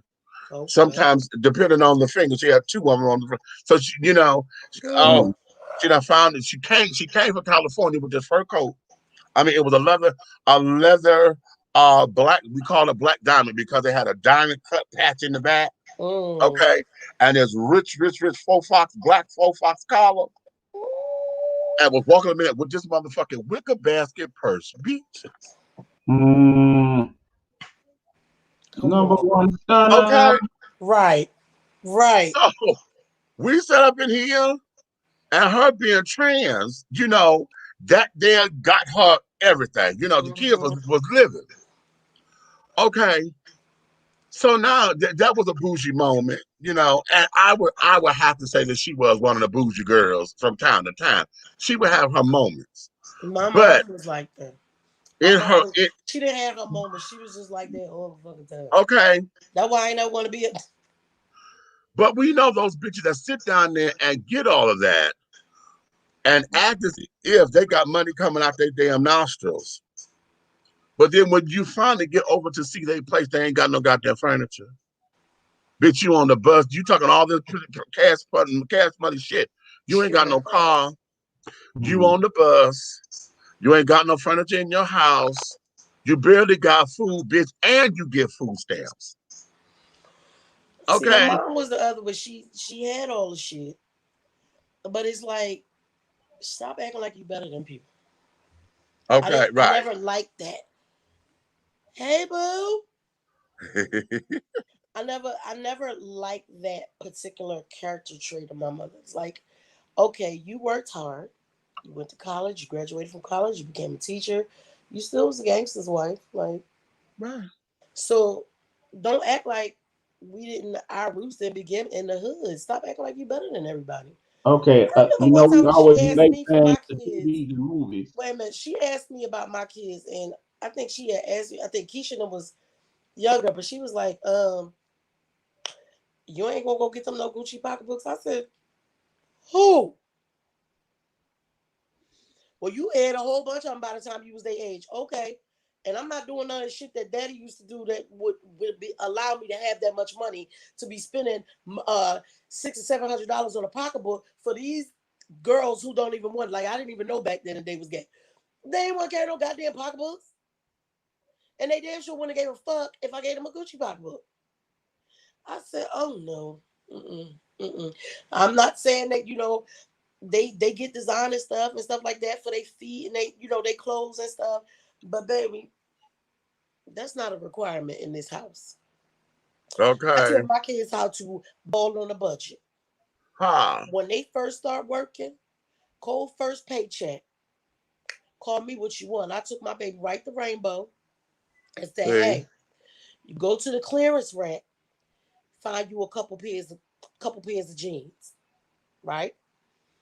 Then we'll go to the other stores where you can buy your shirt, your name brand shirt. Because ain't no sense of it. My girls didn't wear like the tight jeans and they shirts all tucked in and everything. They still wore their jeans, and the boys too, with their shirt over top of it. Because first of all, Cole, even though she's small, her butt is shaped like mine. What you're not gonna be doing is lusting on my daughter's ass. She's wearing a shirt over it, okay? Dig it. Okay. So we go to Rainbow. You go in there and buy you some like about 5-6 pairs of jeans off the clearance rack. Then you still got money to pay for if you want to wear your little polo shirts or whatever girly shirts. When they was teenagers, your Rockaway shit and your Fat Farm shit and all of that. Fat Farm didn't start going into Walmart and Farm and Mills and all that shit till a few years ago. Remember back in the 80s and 90s, that shit was the shit.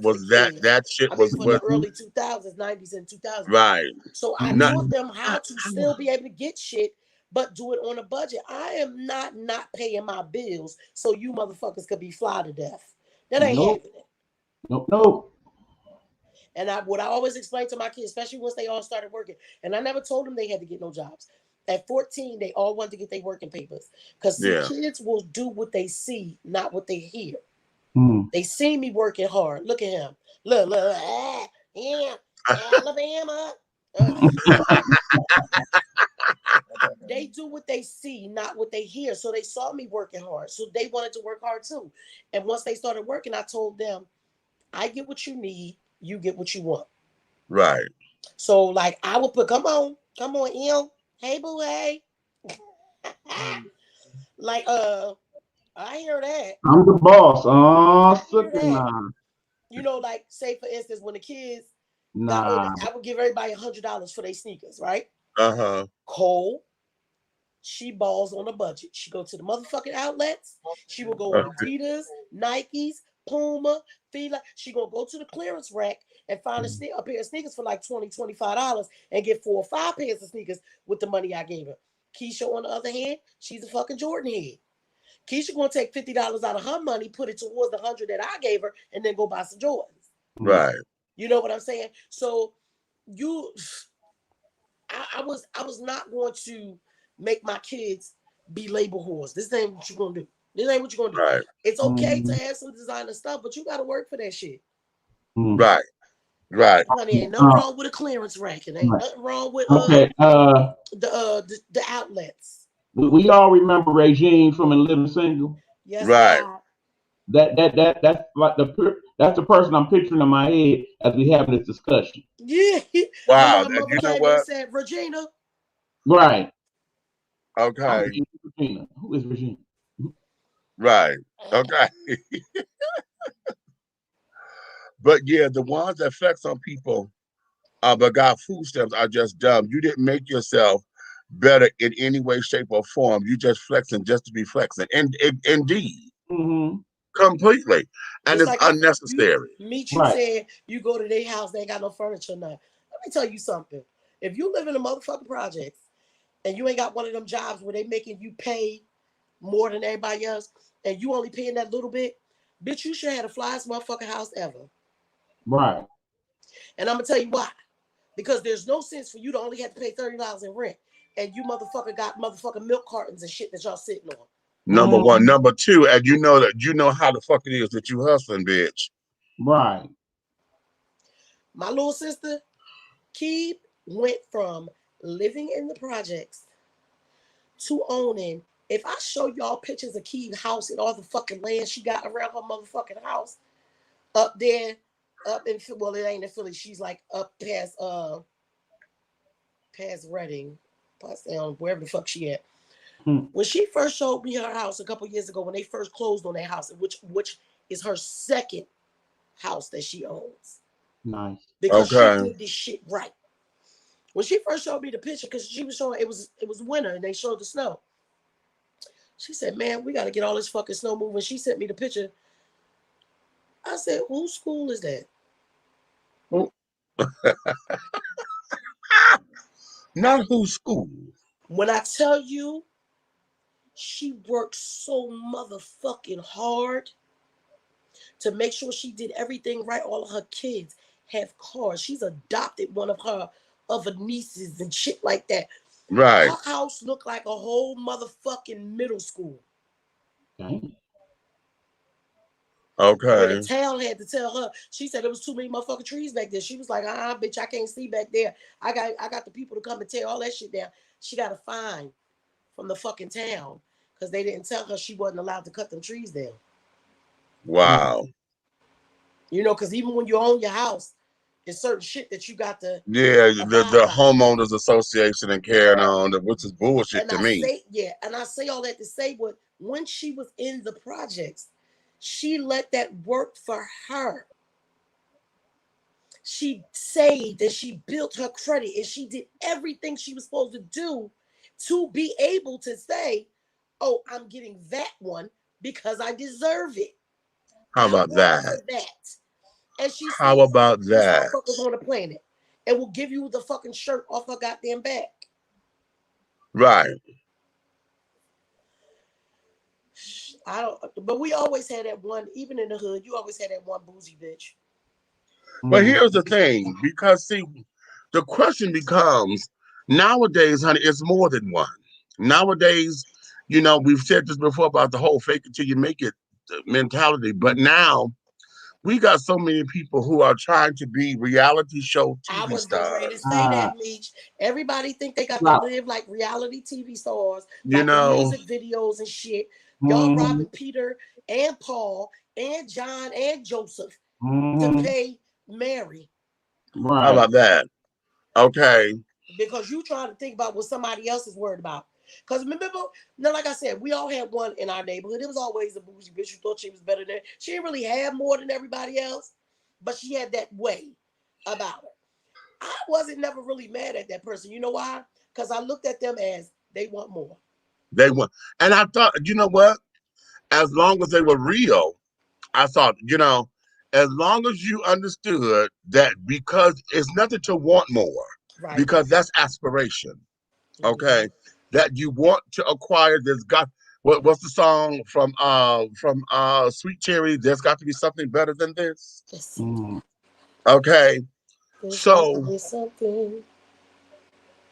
in wanting more and wanting better, that's not the problem. Right. Because as a matter of fact, we're going to talk about that in just a second. That's not the problem. The problem becomes when you walk in by faith, because they say you got to walk in the care and walk by faith and not by sight. Walk in like it's already manifested in order for it to manifest. And I got all that, but it doesn't take you down talking somebody or downplaying somebody or being disgusted with somebody else because in your mind you think that you're something else. because you want more, now you got to treat everybody else as if because they don't want what you want, they're less than that. You know? And it's like, no, bitch, hold on. You okay, your mindset got you here, and that's beautiful. They may not be on that level yet, but you don't treat them because as if they're wrong for not being there. You know? Guess what I just got? Well, I got my first thing from the agency saying, we know your live data don't show it, but you got your hours and all your beans for the month. Congratulations. Because not everybody get it on their first month. oh, Me okay. and Medusa both got ours. I told y'all, that one right there, look, that one right there held me down, y'all. I can't wait till everybody get over there so we can all support each other the way we did. Because once you do it like that, everybody make their goal. Oh, dig it. Last night, Medusa was like, I made my goal. Don't send me no gifts. Send them to Aunt Nikki. She need the rest of it.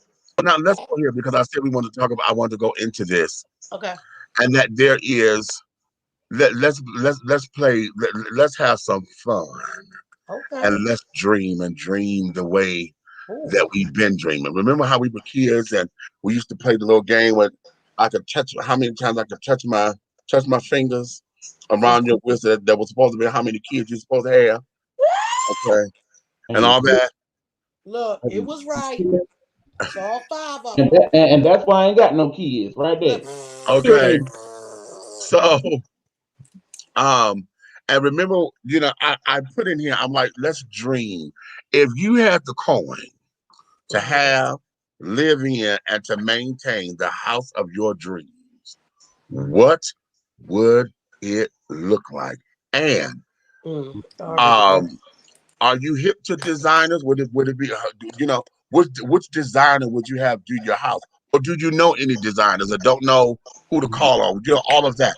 What would your dream house look like? Start. Go, Nikki. I need at least a 6-bedroom, like not even super mansion, but like mini mansion. I need that because I need for when all my children come or my grandkids come, everybody is comfortable. I need for it to have a movie room, a room for me to be able to film, and an audio studio in there. I need to have an in-ground pool and like a little pool house too. And no, I ain't calling no rich bougie ass motherfucking designer. I'm calling Makiba Fitzgerald, that same little sister of mine I just told y'all about, because this bitch should be an interior designer. Wow. Because when I tell you she can go in a room, everything in her, she done everything in her house, and her shit look like some shit straight out of a magazine. Okay. She's amazing. Girl, I'll be looking at shit like I can tell you what I like and what I don't like, but I can't put all that shit together. I need to have it not too far in the country, but not right in the city. And I need a driver because I don't want to drive. Who say that? I'm just saying. I just need to be took all around where I need to go. That's pretty okay. But and they need to have a nice waterfall out front. I need the tranquility of the water. Okay. I need waterfalls, not like MC Hammer 5,000 goddamn $1 trillion waterfalls, but just some nice. I've seen some real pretty ones in front of the houses out Stockbridge, like where T.I. and them house at. Their whole community. Well, their first house, the one that they used to film from when they first taken on that house. That whole community has very pretty rock waterfalls and stuff in front of the door. So y'all know what I want. Future husband, that's what I want. You're gonna need to be able to afford that, okay? I'm speaking it to the universe. Now, Meek, you familiar with the area, right? Coming from the D. You know when you go to the waterfront and you get to that part. Which area? The Detroit. You know. Oh yeah, I used to live over there as a kid. Yeah. And you get to that part where you see the houses across the river over there in Canada, the ones that was big beautiful houses. Yeah. Big decks and all that. My house would be like that. It would definitely have a beachfront as one part of it. Truthfully, it would be a 2 house. In other words, they'll have an east wing and a west wing. and the east wing would stretch out away, and the west wing will overlook the water. First of all. Second of all, my house would have one of them fancy.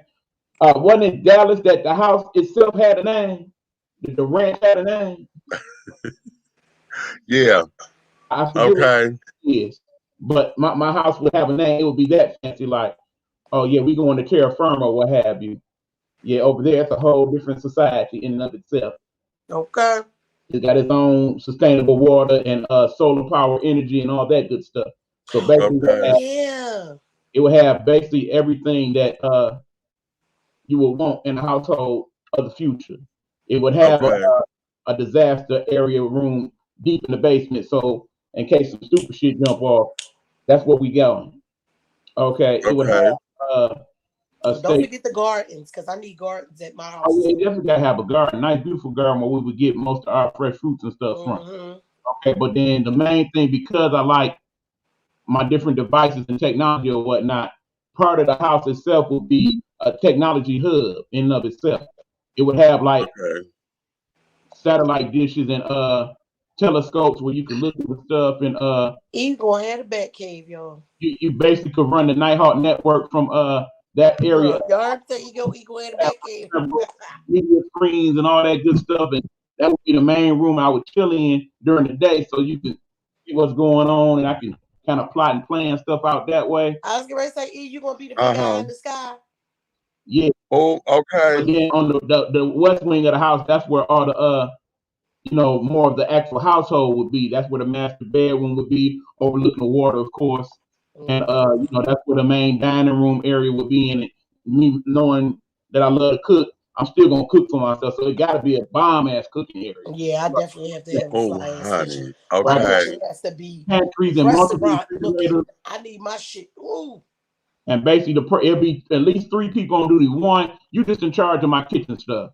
So when I need to go to the kitchen, you automatically there to be my sous chef and what have you. One, okay, you gonna help maintain the household, whatever the little workers you need to make that happen. And then the third person, that's just gonna be my liaison, my Jeffrey, so to speak. Okay. Yeah. But of course, me and me, he ain't gonna be no brother. No, Joe. Joe, I need you to and they're gonna be your stereotypical white person. Well, I need Miguel and Consuela. They could be husband and wife, and live on a little house out there. Consuela can keep the inside of the house together. Joe gonna be like keep my landscaping together. Joe gonna be like the where he gonna be with it, but at the same time still can deal with proper business. Now I will say this though, E. So for me, I still want my home, even though I want it to be mansion-esque, I still want it to be a place where we still have a good time and be comfortable. I don't want no motherfucking rooms where I'm like, I don't go in there. Right. Shit like that. I know I don't want no damn all-white room. It won't be no white room in the house at all. You know what I mean? But I definitely want to have a room besides the actual studio. I need a music room where there will be instruments in there, like a baby grand. Now guitars, bongos, everything. I'm definitely gonna need that. And a full-on studio. Yeah. Studio have you want to come through and make a song? Yeah, come to terra firma. Let's make it happen. Because we need a game room. Oh, that's the thing I forgot. I want to have a back in the day arcade room. You already know. Everything. Definitely need that. You already know. All solar power. Table, all that. Yep. Okay, so for me, I'm going to mimic a few of your ideas because I too need stairs behind me. They need to look like that. Okay. The whole thing is this. Come on.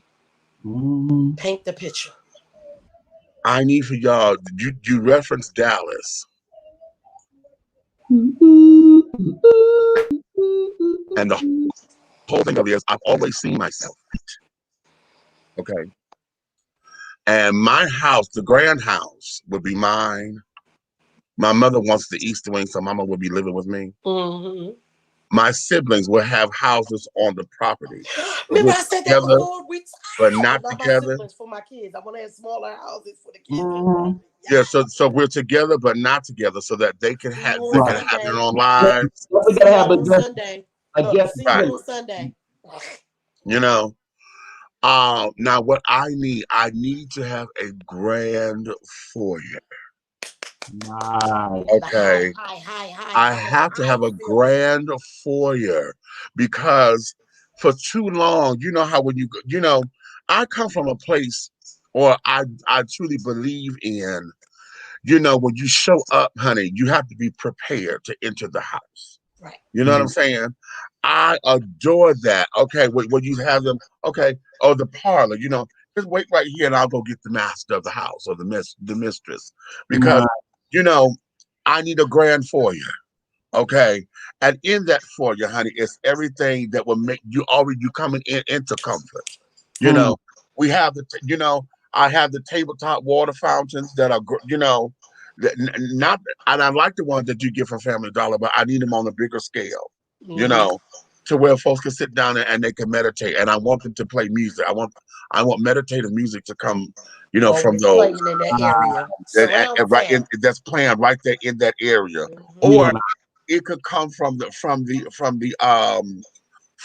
speaker system or whatever, because I was we going to say will the have surround sound. the surround sound, Adobe, or the new sound system. What's the new thing that they're doing? Because it's not Adobe anymore. It's when we go to the theater, what they call it at the theater house. I forgot. not IMAX, but Yeah. Well, But IMAX is IMAX the one the where we see the sound. chairs and the chairs shake? Which one is that? no, I think that is IMAX, but I'm talking about this. Yeah, I that's want the IMAX. sound. But no, he talking about the sound. I I thought don't that I want know. the was sound, Dolby. but I can't think of it. I can't I think of thought it. that But was Dolby. is it still Dolby? I think so. Well, whatever the latest thing is, that has that Bose quality, or the new That's give me a good quality Bose sound system, honey. sound. Whatever we do, make sure that sound is pristine and crystal clear. I want that to be playing in my foyer, so that folks are able to sit down and wait until we are ready for them to come in. Okay. Um, And it gives you a sense of know, calm when you come in your own house. You leaving all right. that out there. You Leave walking it there. into a tranquil Exactly. place. A tranquil place. Okay. I love that. Some songs I had No, all through the background of my house. okay. Of course, in the living room would be the living room, honey. And like you, Nikki, I can't have no house that you can't utilize. I can't have no room in the house that you cannot utilize, honey. And that there, I think, because we've all been tainted by that with our families, the plastic on the Don't you sit furniture on and all that that. kind of shit. That Don't you sit plastic on that, shit.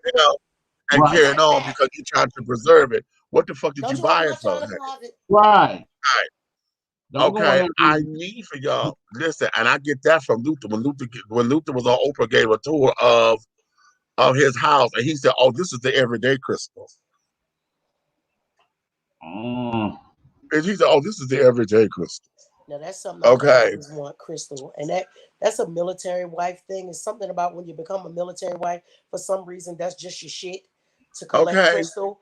And I didn't get it back. Well, I did get it very quickly. And I started acquiring pieces of crystal. So I like crystal. I need to have a grand my dining room. Catch it. My dining room and my foyer need to match in grandness.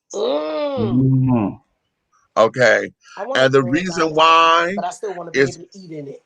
Exactly. Oh, of course. The reason why is because when you come in, we're coming to break bread together. Right. Okay.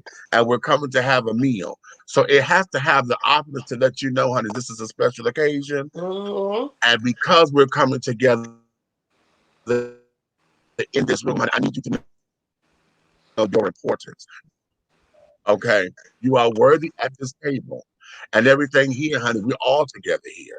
And that's why you are worthy to sit here. So it's got to be grand and opulent and carrying on. And sturdy, because I all that's the first thing. All of my furniture has to be custom. Me too. I wanted to, It yeah, because has it to be needs to custom. last. It needs to last, and it needs to support big children. Right. It needs to Okay, be, and it needs to be beautifully made. and handcrafted, beautifully made, I want my knowing shit that it can that shit I be withstand. seeing in the African movies that I be watching. Remember I told you how beautiful that furniture Yeah, is? I want yeah, shit like that, like hand carved yes. shit. Oh my Can God. support 4,000 and 5,000 pounds, honey. Because shit, I'm already 3. Okay, if somebody's sitting next to me, that's 3. That's 6. Okay, we talking about a couch. Honey, the couch got 3 seats. If somebody else 400, that's already. I need the couch is going to be able to support that and to support me laying on it, because you know I weigh differently when I lay down on it. If I decide to lay on the couch, Right. okay, to stretch out to watch. But I need a shade. I got to have a shade. I need a shade. Okay. Oh my God, I need to get me one now. I Hello. had one before, and it's just okay. Baby, something about having one of them make you feel like you got money. I know. My kitchen must have a damn island. Yes. Oh, absolutely. Absolutely. Absolutely. A functioning island at that. I need What you what? one. A functioning island. Oh, darling. Oh, darling. My kitchen must have an island so that it could be the prep stations. So I'm so you listen.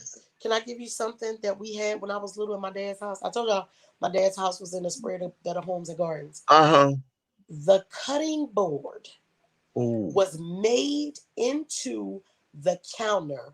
It was glass, frosted, thick frosted glass with a zodiac on it. The whole zodiac, the zodiac circle. Yeah. It was really thick glass, and it had that like. You ever see that glass? They had like it's almost like ribbly a little bit. Yeah. Like kind of ripples just a little. It was like that, and then it had like a steel pieces around the whole thing, but it was made into the counter. Wow. I remember that. Just when you was talking about a functioning island, it made me remember that. Yes. Okay. Beautiful. I've never seen anything like that since. I would love to have in the kitchen. You know, I've always loved them damn in the wall stoves, child. You know, I love them damn things. I need a brick oven too, so we can make pizza. Yes. Get that built outside the kitchen. One of the brick. Right. Okay, honey, I love that damn. You know, with the stove and the oven and stuff in the wall.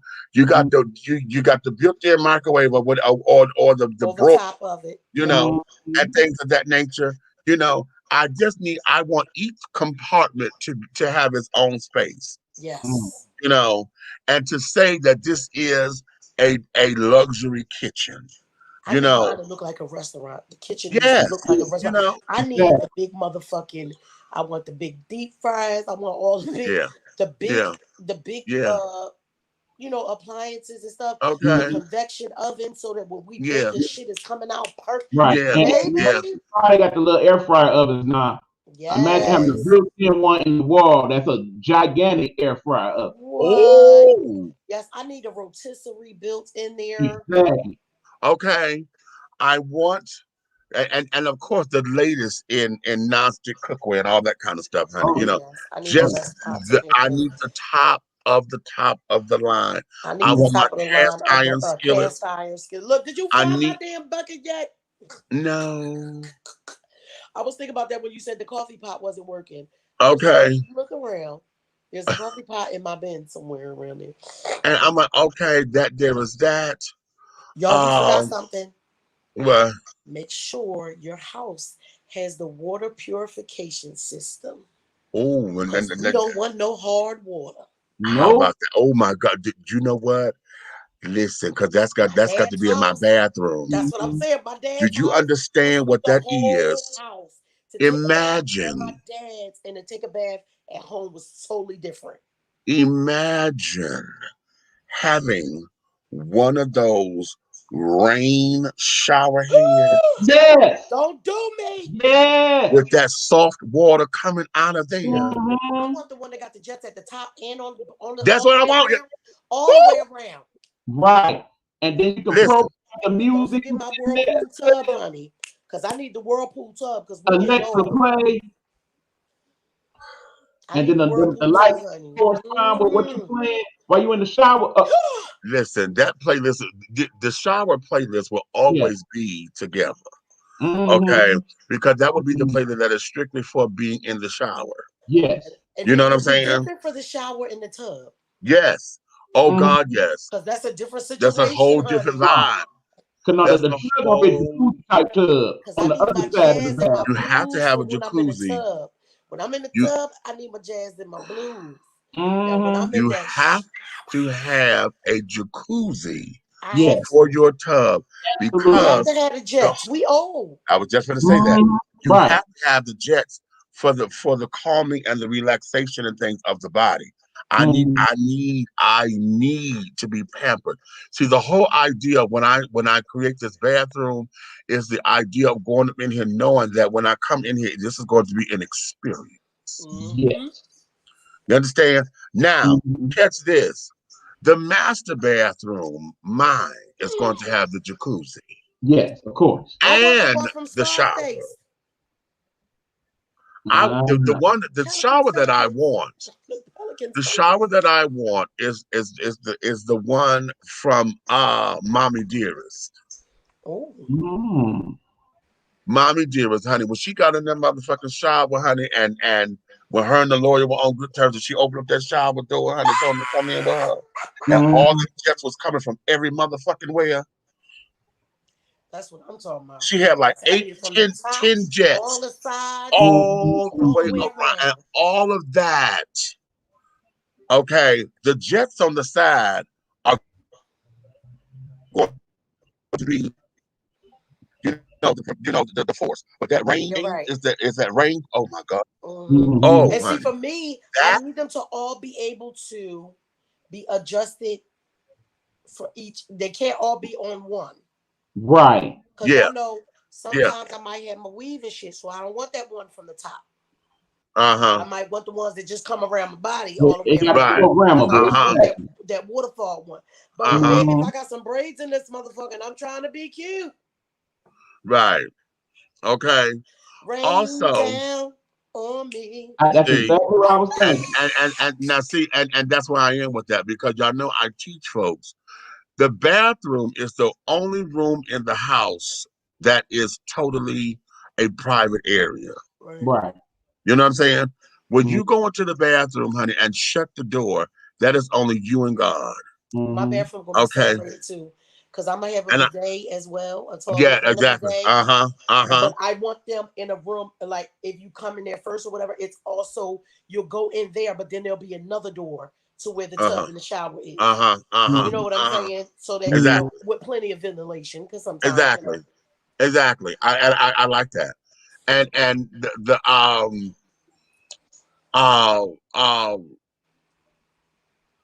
was on the bathroom, but I forgot what I was going to say. But I'm gonna go to the master bedroom, honey. That's where I was, because all this is in the master bedroom. The one there, it has to have the jacuzzi, but all of my bathrooms, honey, are going to have something uniquely different about them. Because each bathroom is going to be, I want each person who experiences one to have a totally different experience. So when they say, have you gone to, when I went to the bathroom, oh, I did this, I did. And for folks who, I want each bedroom. Is it going to be like themed? Because I want like a rainforest bathroom. Okay, right. Well, here's the ocean-like bathroom. The Caribbean ocean bathroom. Each room, I need to have at least 6 or 7 rooms up in here.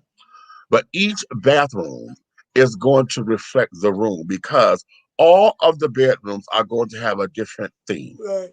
Like the Wonder Woman room, or the Patti LaBelle room, or the Stephanie Mills room, or the Batgirl room, or the Storm room, or That's my room, just in case y'all don't know, when y'all sleep the fuck in there. and I get that from Auntie Mame, because when she had Beekman Place Apartments. Meet me at Beekman Place Apartments. She had the Marie Antoinette room and the so-and-so room, and I said, oh, that is so sickening. And y'all know what my love for my characters and things. Listen, y'all know damn well I have to have a Wonder Woman room. Oh, we already know and that. so, We don't talk that into okay, right. Gonna happen. So the whole idea of the bathroom being a Themyscira. You name each room after some home to one of the superhero guys. So one room would be Krypton. One room would be Paradise Island. God, you know, that type in Africa where we just exactly, and that's what it is because and I like that. I like that. Put her in the Paradise Island room, and for everybody who know Paradise Island, that's Wonder Woman. Okay, and it's gonna be they know that's Wonder Woman, honey. That will be okay, and Wonder Woman. Right. Send her over there to Gotham City, honey. That's the Batgirl room, honey. Right. There you go. Okay. You know, sit over there and okay. Right. Okay. Wakanda. So, see, and that's Black Panther and Storm. How about that? Because y'all know in the comic books they were married. Okay. Send over to Wakanda. Okay. Oh, that's sickening. Yo, I can't wait till I can get that thing done to my car. Okay. I'm getting Storm on my car here. Okay. Nice. My master bedroom, I want a fireplace in the master bedroom. Absolutely. Okay. I have to have a balcony. I have to have a balcony off the master bedroom. Okay. And a big one that we could go out and have breakfast sometimes. If Right. Yes. One that's gonna overlook the water. I'm most definitely. Yes. Water. Bring my breakfast up here today. Okay. Water is my element, so I have to make sure that I'm around some kind of water. If I don't create my own pond or something, I have to have something to where when I get up in the morning, coming out onto my balcony and say, "Good morning, world. You may start now because I'm alive." Okay. I have some sense of water that's going to ground me and keep me there, you know, that's going to where it's going to reflect the moonlight can reflect off of it or the sun. I need all of that. Okay. I though I have a queen size bed here, when I get to this particular level, I'm going to need a California king. Child, I ain't had nothing but most of my damn life. My hands be in this motherfucker, my laptop, my books and everything be in this motherfucker. They be like, you sleep and you don't worry about me. Right. I need this it's my comfortable zone. See, now here's the thing that I have to do because I want my room.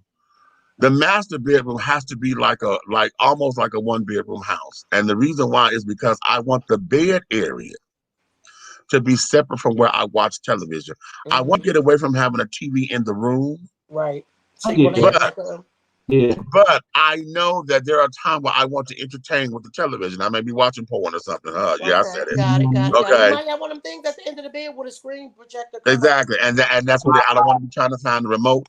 But I do need to make sure that the surround sound, that the music is there. Because I need to be, oh my God. Baby. Honey. The sound in the room. Okay. So the TV area of the bedroom will be separate from where the bed is. So it would be like a den in the bedroom, if you will, that will have the shade lounge and carrying on so I can stretch out. I do need a theater room. I need a theater. Oh, definitely. Of course, we all said, you know, we need our own recording studios. We need recording and film. Exactly. I need an audio studio, honey, where I have the latest technology with the 48 track board. You know, all of that so that we can so that we are our own entity. Right. I need a film studio so that we go straight from here down here and do the thing, honey. Okay. You're in there working on the audio while we're in there working on the film. Right. And that's how you keep your costs down because if everything is right here, I can bring everybody here at the same goddamn time. And while we're working in the film, we all got the same shit in our own exactly. Ways. I'm about to send this over to you right now. Right. Exactly. You understand? You understand. Okay, you understand. Absolutely. Okay. And then, of course, now I said the bedroom had to have a separate den, but then there's going to be, outside of the parlor, there will be the entertainment den for those who have children and care, because I wanted to have a kid-friendly space. Oftentimes, we have grown up to where our grandparents and stuff had masterpiece show places, but they were not kid-friendly. They were not kid. You couldn't, don't you go over there. Right. Okay. They were not kid friendly. So we have to, if we want to welcome the next generation, we have to have something that's kid friendly. I like old school, the arcade room, pool, hell, have the Ping PlayStation and pong. carrying on. I Yes. want all the old games. I want Yeah. my son still got his Sega Genesis, his Dreamcast, his Nintendo. Timmy still got all that. Oh wow. Listen, y'all. This is what I forgot. Outside. Yeah, we gotta talk about that. More than one beautiful gazebos. Oh yeah. Yeah. So that when we're entertaining, everybody might not all want to be up in one little place.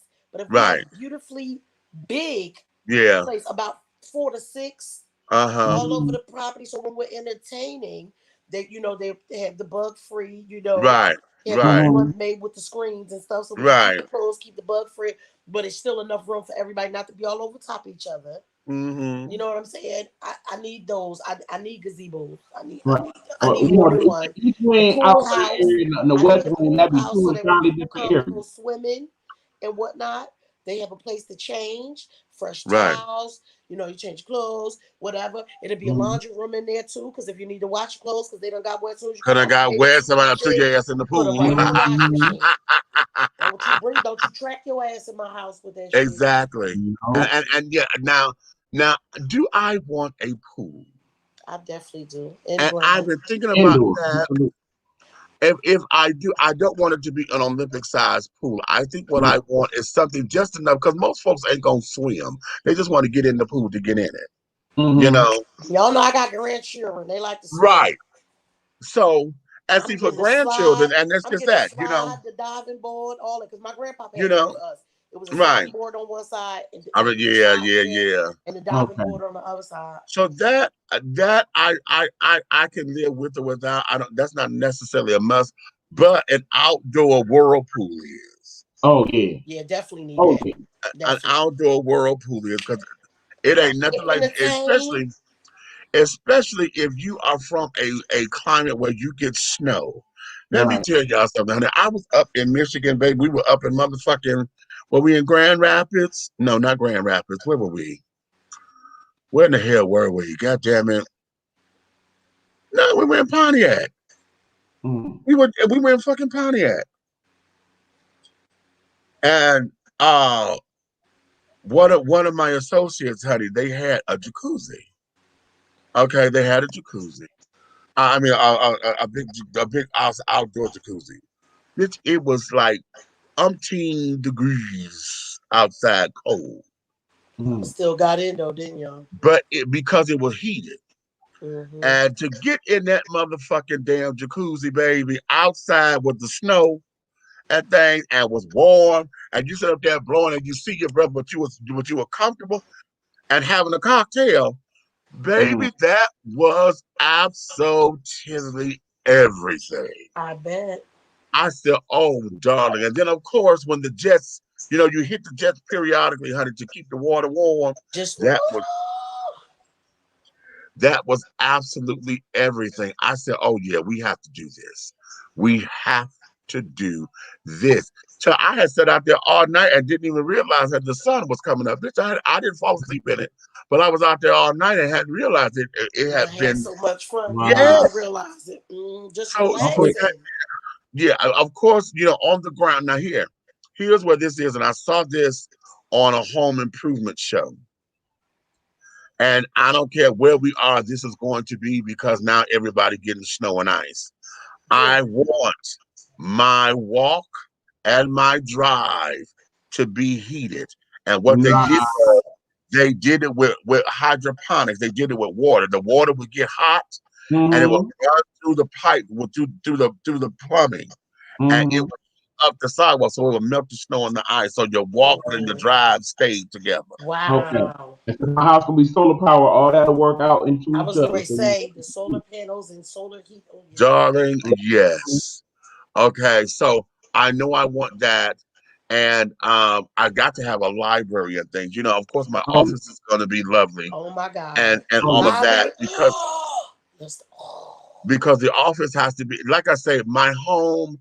I want my home to be a place where I could be self-contained. If it's one thing that COVID taught us is that we need to be prepared to be our own island. Like Eric said, I You definitely know, want a panic room, a yeah, shelter room, yeah, a yeah, fully stock, all the things that we need. yeah, Not just enough for me, but enough for if we needed to share some. You know what Right. I'm saying? right, You right, know, all those kind of things that we take for granted that we didn't realize that was important until right. COVID came. That's another thing why, like, when I was telling you about Eric, you heard when Fundi be teaching all the survival stuff. Right. The survival techniques. Man, and we don't think about stuff like that. But like I said, if COVID taught us anything, it's taught us to learn how to get prepared. Because in my mind, I Okay. would have thought, okay, I need a first aid Okay, kit. Leah, we see you. She said the master bedroom will have a water filtration system, multiple shower heads for the stand-up shower, and I need a bathtub big enough for me to soak in. Cigar optional, since we're on the subject of Scarface. Come on. Pelicans. Remember when he was in there, he just kept saying his wife was mad as shit. This motherfucker talking about Pelicans. I was like, this Okay, bitch. the kitchen, a functioning island, cast iron cookware, gas stove, oven, and stove. Has to be A gas. nook where I could eat my at my breakfast table, probably 2 refrigerators or just one large one. I would like to have that breakfast nook too, because there are times where I don't need to be at the big table. It may just be me, and I want to get my thoughts together and carry on. I love that. I love that. Living room will be simple, a couch and a love seat, artwork from Black artists. Now that there is important. I definitely need There's some beautiful. I'm gonna tell you. Let me tip y'all to an artist that I want y'all to get into, and I don't know how he's promoting his work outside of his IG page. And that there is Nikki Gilbert Daniels' husband. Oh yeah. Okay, Lenny. Oh, Leonard. He is absolutely fucking brilliant. His work is so captivating. It draws you in. I think he deals a lot in oils and charcoals. Okay, he and acrylics. I think he is absolutely fan fucking tastic. I know I'm I gonna have my didn't son do know. me some amazing pieces, honey. I did not know that this was his work. The last time I was over at Nikki's house, they had just got a new place and things. I said, "Oh, okay, girl, blah blah blah." I said, "Girl, this artwork." I didn't want to leave. I was like, "Bitch, girl, this is sickening." You know? She said, "Oh, that's my husband." I said, "Stop, girl. Wait a minute. What you ain't gonna do? What you ain't gonna do, bitch, Don't is do sit up here me. and tell me that the motherfucking that the real T bitches that you ain't paid whatever I think you paid for it, because your husband is the Your artist. husband made it. That you ain't gonna do that. No, you don't. The fuck you ain't. You ain't gonna do that to me. You ain't gonna. And I don't care. I'm gonna have to commission him to do a work. He did one of Nikki and Brownstone, right? And I gave him an idea to incorporate Michael Jackson on there or some kind of way. Oh And yeah, I keep on forgetting they was MJJ. they were MJ, and they were the very first group Artists, yeah. to be signed By to Michael his Jackson. label. Very first. Okay. And I'm like, wow. And so, I said, you've got to do something with that, honey. And I hope he does. I don't know where his creativity gonna take him, but I hope that he I does. would love to see And things. Oh my God! I want to see But if I got any he molds work is in here. absolutely phenomenal. Y'all look him up, Little Daniels, honey. I can't think of what his IG is, but look him up. If you can't, go to Nikki Gilbert Daniels, honey, and go to her IG. And follow him through her. And carry on. When you see what he does, I'm telling you, it is absolutely fucking I have incredible. molds work over here. It must be on Facebook. I have a friend who lives. He's Nigerian, but he lives in Berlin. He sent me some of the stuff that he did, and I was like, "This shit is amazing." And I was like, how much would you charge me Mm. to send me some pieces or whatever? He said, if you want, you can blow up the ones that I saw you and print them out. I don't mind. I'll show Wow. it to you. He's amazing. Have you seen some of that Moorish artwork that Israel's posted on his page? No. You gotta see it. Get Some over of it's there. like the colors and whatnot. It's like, wow. Yeah, I gotta get over there. And you know, I am one for color. I like bold, Yeah. bold colors and things. That's what catches my eye. I'm good with abstracts because I love abstract. Reverend Alfreda Lenoir, she has started painting, and she would put stuff up on her Facebook page. And honey, I done gave it my own title for. I said, "Girl, this, you know, abstract." And then, oh my God, oh, wait a minute. Let me get it out the light. I don't do it like this. Can you? What the fuck? I hate this damn iPad because I don't be knowing where the goddamn camera is. Can you see that? Oh, that's him. I've seen that. Nice. You on my page before, right? Oh my God, yeah. Mm. Oh, that's striking. Oh, wow. That one I think was his mom. This was his mom. I definitely could see that. Oh my God. Oh my God. Nice. I was like, oh, honey. Are you Nice. kidding me? Real He was nice. like, I said, those are amazing.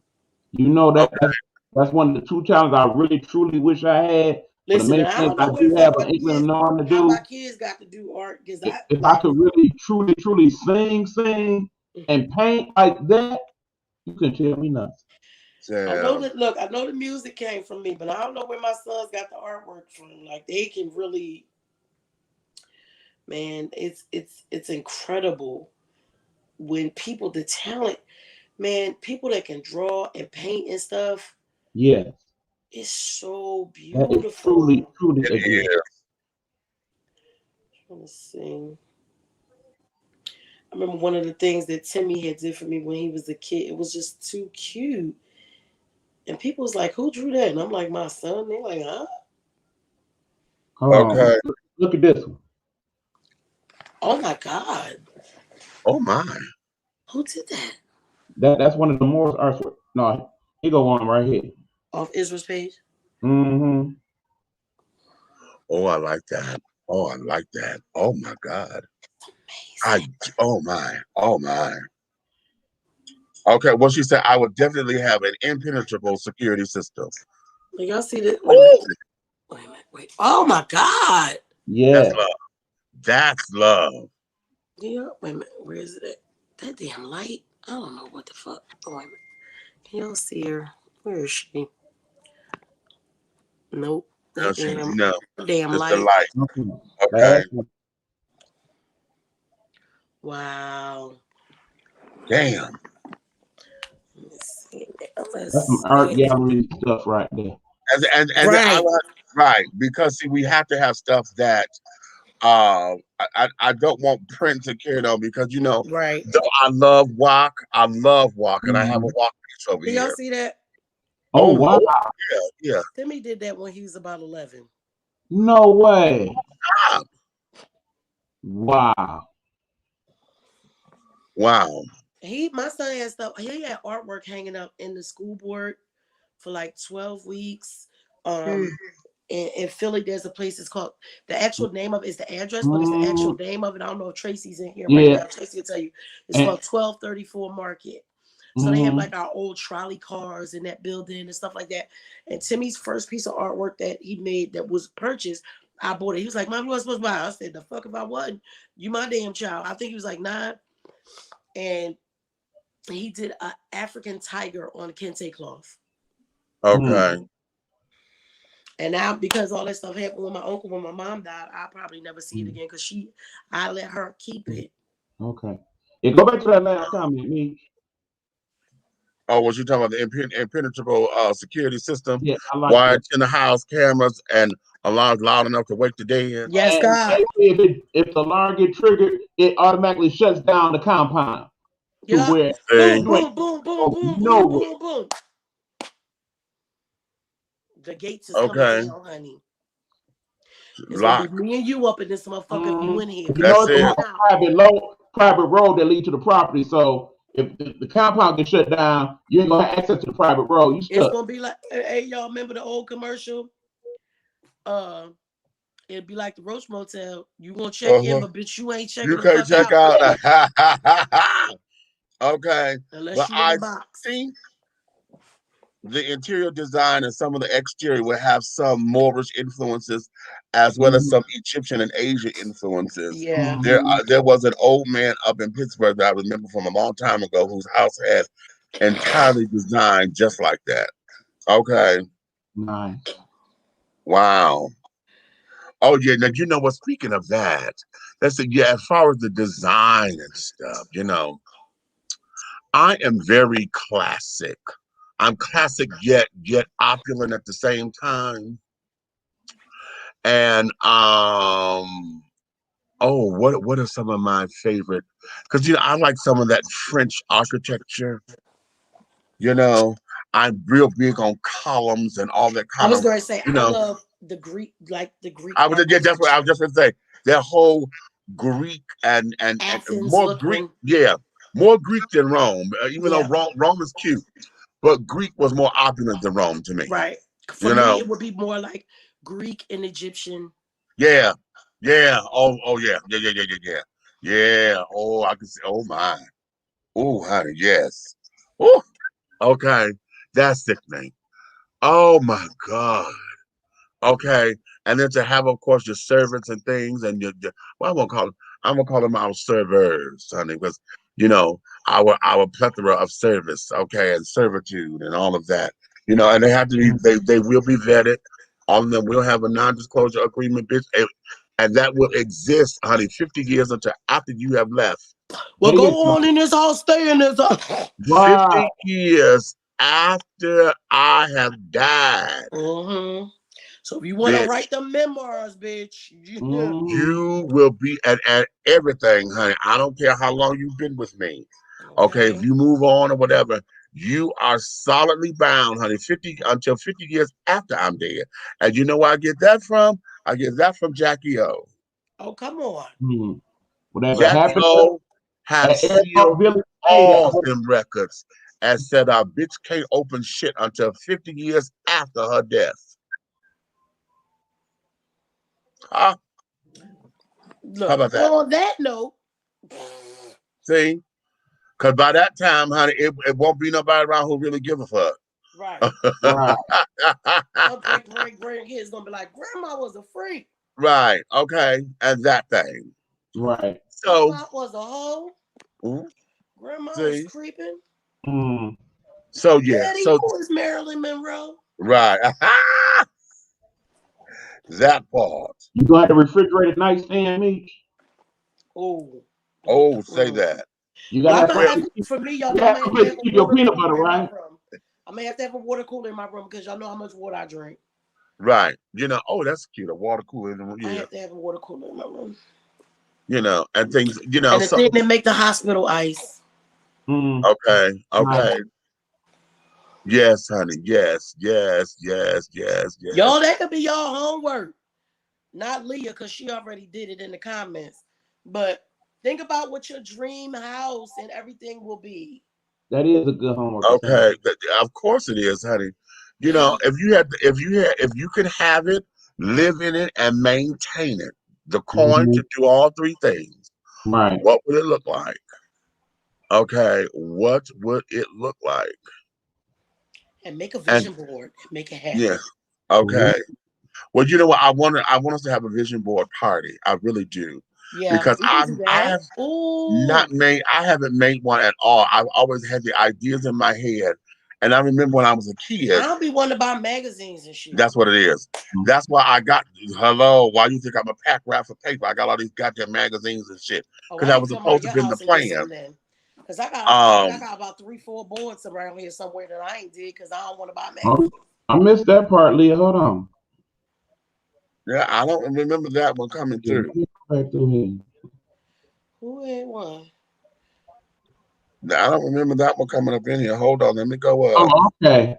Yeah, go past. Oh, I got it. I I'm having got a it. storm cave. There you go. I definitely want a space inside set aside for entertaining, almost like a man cave type setting, full bar with a section of cigars, a pool table, and the typical system setup. Oh yeah. Yes, All honey. right, honey. Oh, Yeah, yeah. did you You hear when we say, was talking about it, honey? I want a whole back in the day arcade. Exactly. I want okay. pinball Then table. I like a I want nice the back sit down patio. car ride. Remember the sit down one we did with the Right. race car? Yeah. I want all that. Mm-hmm. With a nice Good fancy name. Yeah, grill and Miss a table where Pac-Man, I can entertain Snoopy, Donkey outside or Kong, smoke my Cuba. cigars outside. Right. Right. And you know what? Now that there would be something. Oh, wait a minute, I missed all of this. Don't know what type of house I want to design, wise townhouse or ranch. But aside from the master bedroom, I want one bedroom set aside for my home office, one for a home gym, and one or two Oh yeah, guest gym Yeah, I bedrooms. forgot definitely about has the to be in home there. gym. Forgot about my gym. I did too. Definitely would have Gotta a have my home gym. gym. I have to have a full gym in there. Mm-hmm. Okay. Yes. Regular And the Yes. elliptical, crib. sit down elliptical, a treadmill, a bike, Oh yeah. mats, weights, all of that. All connected to the sound system that goes That's why throughout the I whole. always bought the Rob Report magazine at the bookstore. Mm. Yeah, you know what? And oh my God, you know, I would just love that and things. And then a lot of that too is this is what propels me because I keep saying my mama wants the East Wing. She wants the East Wing, and I got to get it to my mama. I got to get it. I don't know how I'm gonna do it, but I'm gonna do it. And that there is that. And you know, even you know, like on the guest houses and stuff that's going on the property, that would be where I might name something like something in Just honor find something of nice. those who passed, you know, like my grandmother, Miss Sarah Francis Mm-hmm. Taylor, my other grandmother, honey, Miss Virginie Adams, you know, the wisdom rooms, honey. That's just The wisdoms and wisdom things. rooms. My great grandmother, honey, Miss Eliza Smith, honey, you know, I gotta tell y'all just something. what? We talking about houses and stuff. They use Rick Ross Mansion Beach for Coming to Yep. America. They sure did. Yeah. If y'all don't know that, that's down the street from me and Beach House. Yeah. Mm. Okay. It's down the street from us. I told the Cole So- ride down there one day to myself. I think I saw a little baby coming out of Rick Ross' house. I said, how you see anybody Honey. coming down that long ass goddamn room? But y'all know she can spot a little bit. Cole turned into a whole girl when it comes to little baby. She spot his ass at the Million Man March. Well, all right, honey. Wait a minute. It was something else I had put up in here, and I forgot what it was. That I was going to try to discuss, but we are running out of 12 o'clock. steam, honey. 12 o'clock. Yeah. And you know what it is. It's 12 o'clock. Oh, I know what it was. I'm gonna do this. Your presents are waiting. Okay. Yeah, we'll do this on the next go round. It was called. We've done this one when we talked about our perfect dates, but I wanted to talk about put a little twist on it. I want folks to create a few of them. One platonic date, create a blind date, a romantic date, a date where you're going to take out your mama, your grandmama, your auntie, or your sisters, and then a hookup date. Because all of them should sound different. Yeah, we need some time to wheel that out. I had a hookup date. Huh? I ain't never had a hookup date. Ooh, so okay, that's your homework. Yeah, okay, what would it look like? What would that date look like? So we'll get into that on another program. It Because, wouldn't look like nothing because I ain't hooking up with nobody. How about that? Okay. So like I don't know, but I'm gonna dream up something. There you go. Yeah. I'm gonna think of somebody I would have been lusting over. Like let me talk about Idris Elba or something. Because he Right, can right. get it on the first Right, date. exactly. He probably the Okay. only one that could get it on the first. Ooh, okay. And I hope a little bit off. Well, Bye. so on that note, my darlings, let you guys get back into your worlds and things of that nature, and all of that, honey. If we're oh God, I done got tongue tied or whatever because I'm just thinking about my day and having to have to tire and this, that, and other. That just really threw me off. Don't think about what happened. Don't worry about it. You about to have a nice night. But it's okay. It's all good. We got pizza, and I'm finna have some pizza. Don't and forget about things. in the morning. We meet over there at Chickaloo's about 11. Okay, wait. Okay, you know what? Let me make sure they're gonna be open because I think they Okay. are. Or Okay. text me and let me know if they're gonna be open, because then I'll meet y'all over there. Okay. All right, Okay. listen, go ahead. We can't hang up. You ain't tell them what you No, want to say before we get honey. together. Listen, honey, you may finish all of your crumpets, my darling, because the tea has been dished, and you've been dishing tea, darling. Ow! With Big Meats and Aunt Nikki, and in the absence of the big guy ally, we got our correspondent, honey, one of our contributors, honey. This is Eric Buck from the Nighthawk Network over here, the COO, honey. Listen, if you love us, tell all of your friends, honey. If you hate us, tell all of your motherfucking enemies. But do know this. Everything that we're doing over here, one way, shape, style, form, or fashion, will move forward. Okay? So on that note, my babies, oh, darling, darling, darling. It is going to be that. And no, I'm not using no peanut butter, honey. I got pizza. You're nasty. See y'all tomorrow. So on that note,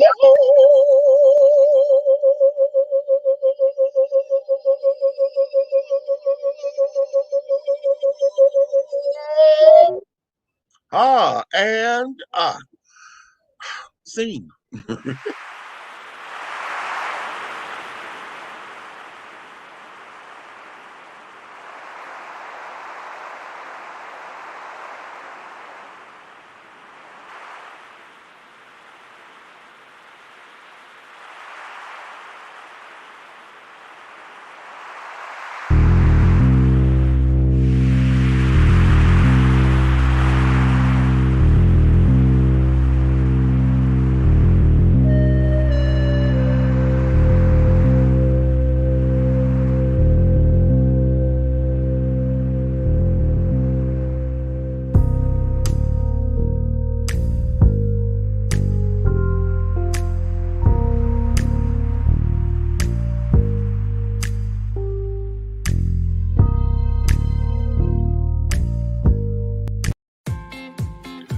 Attention all business owners.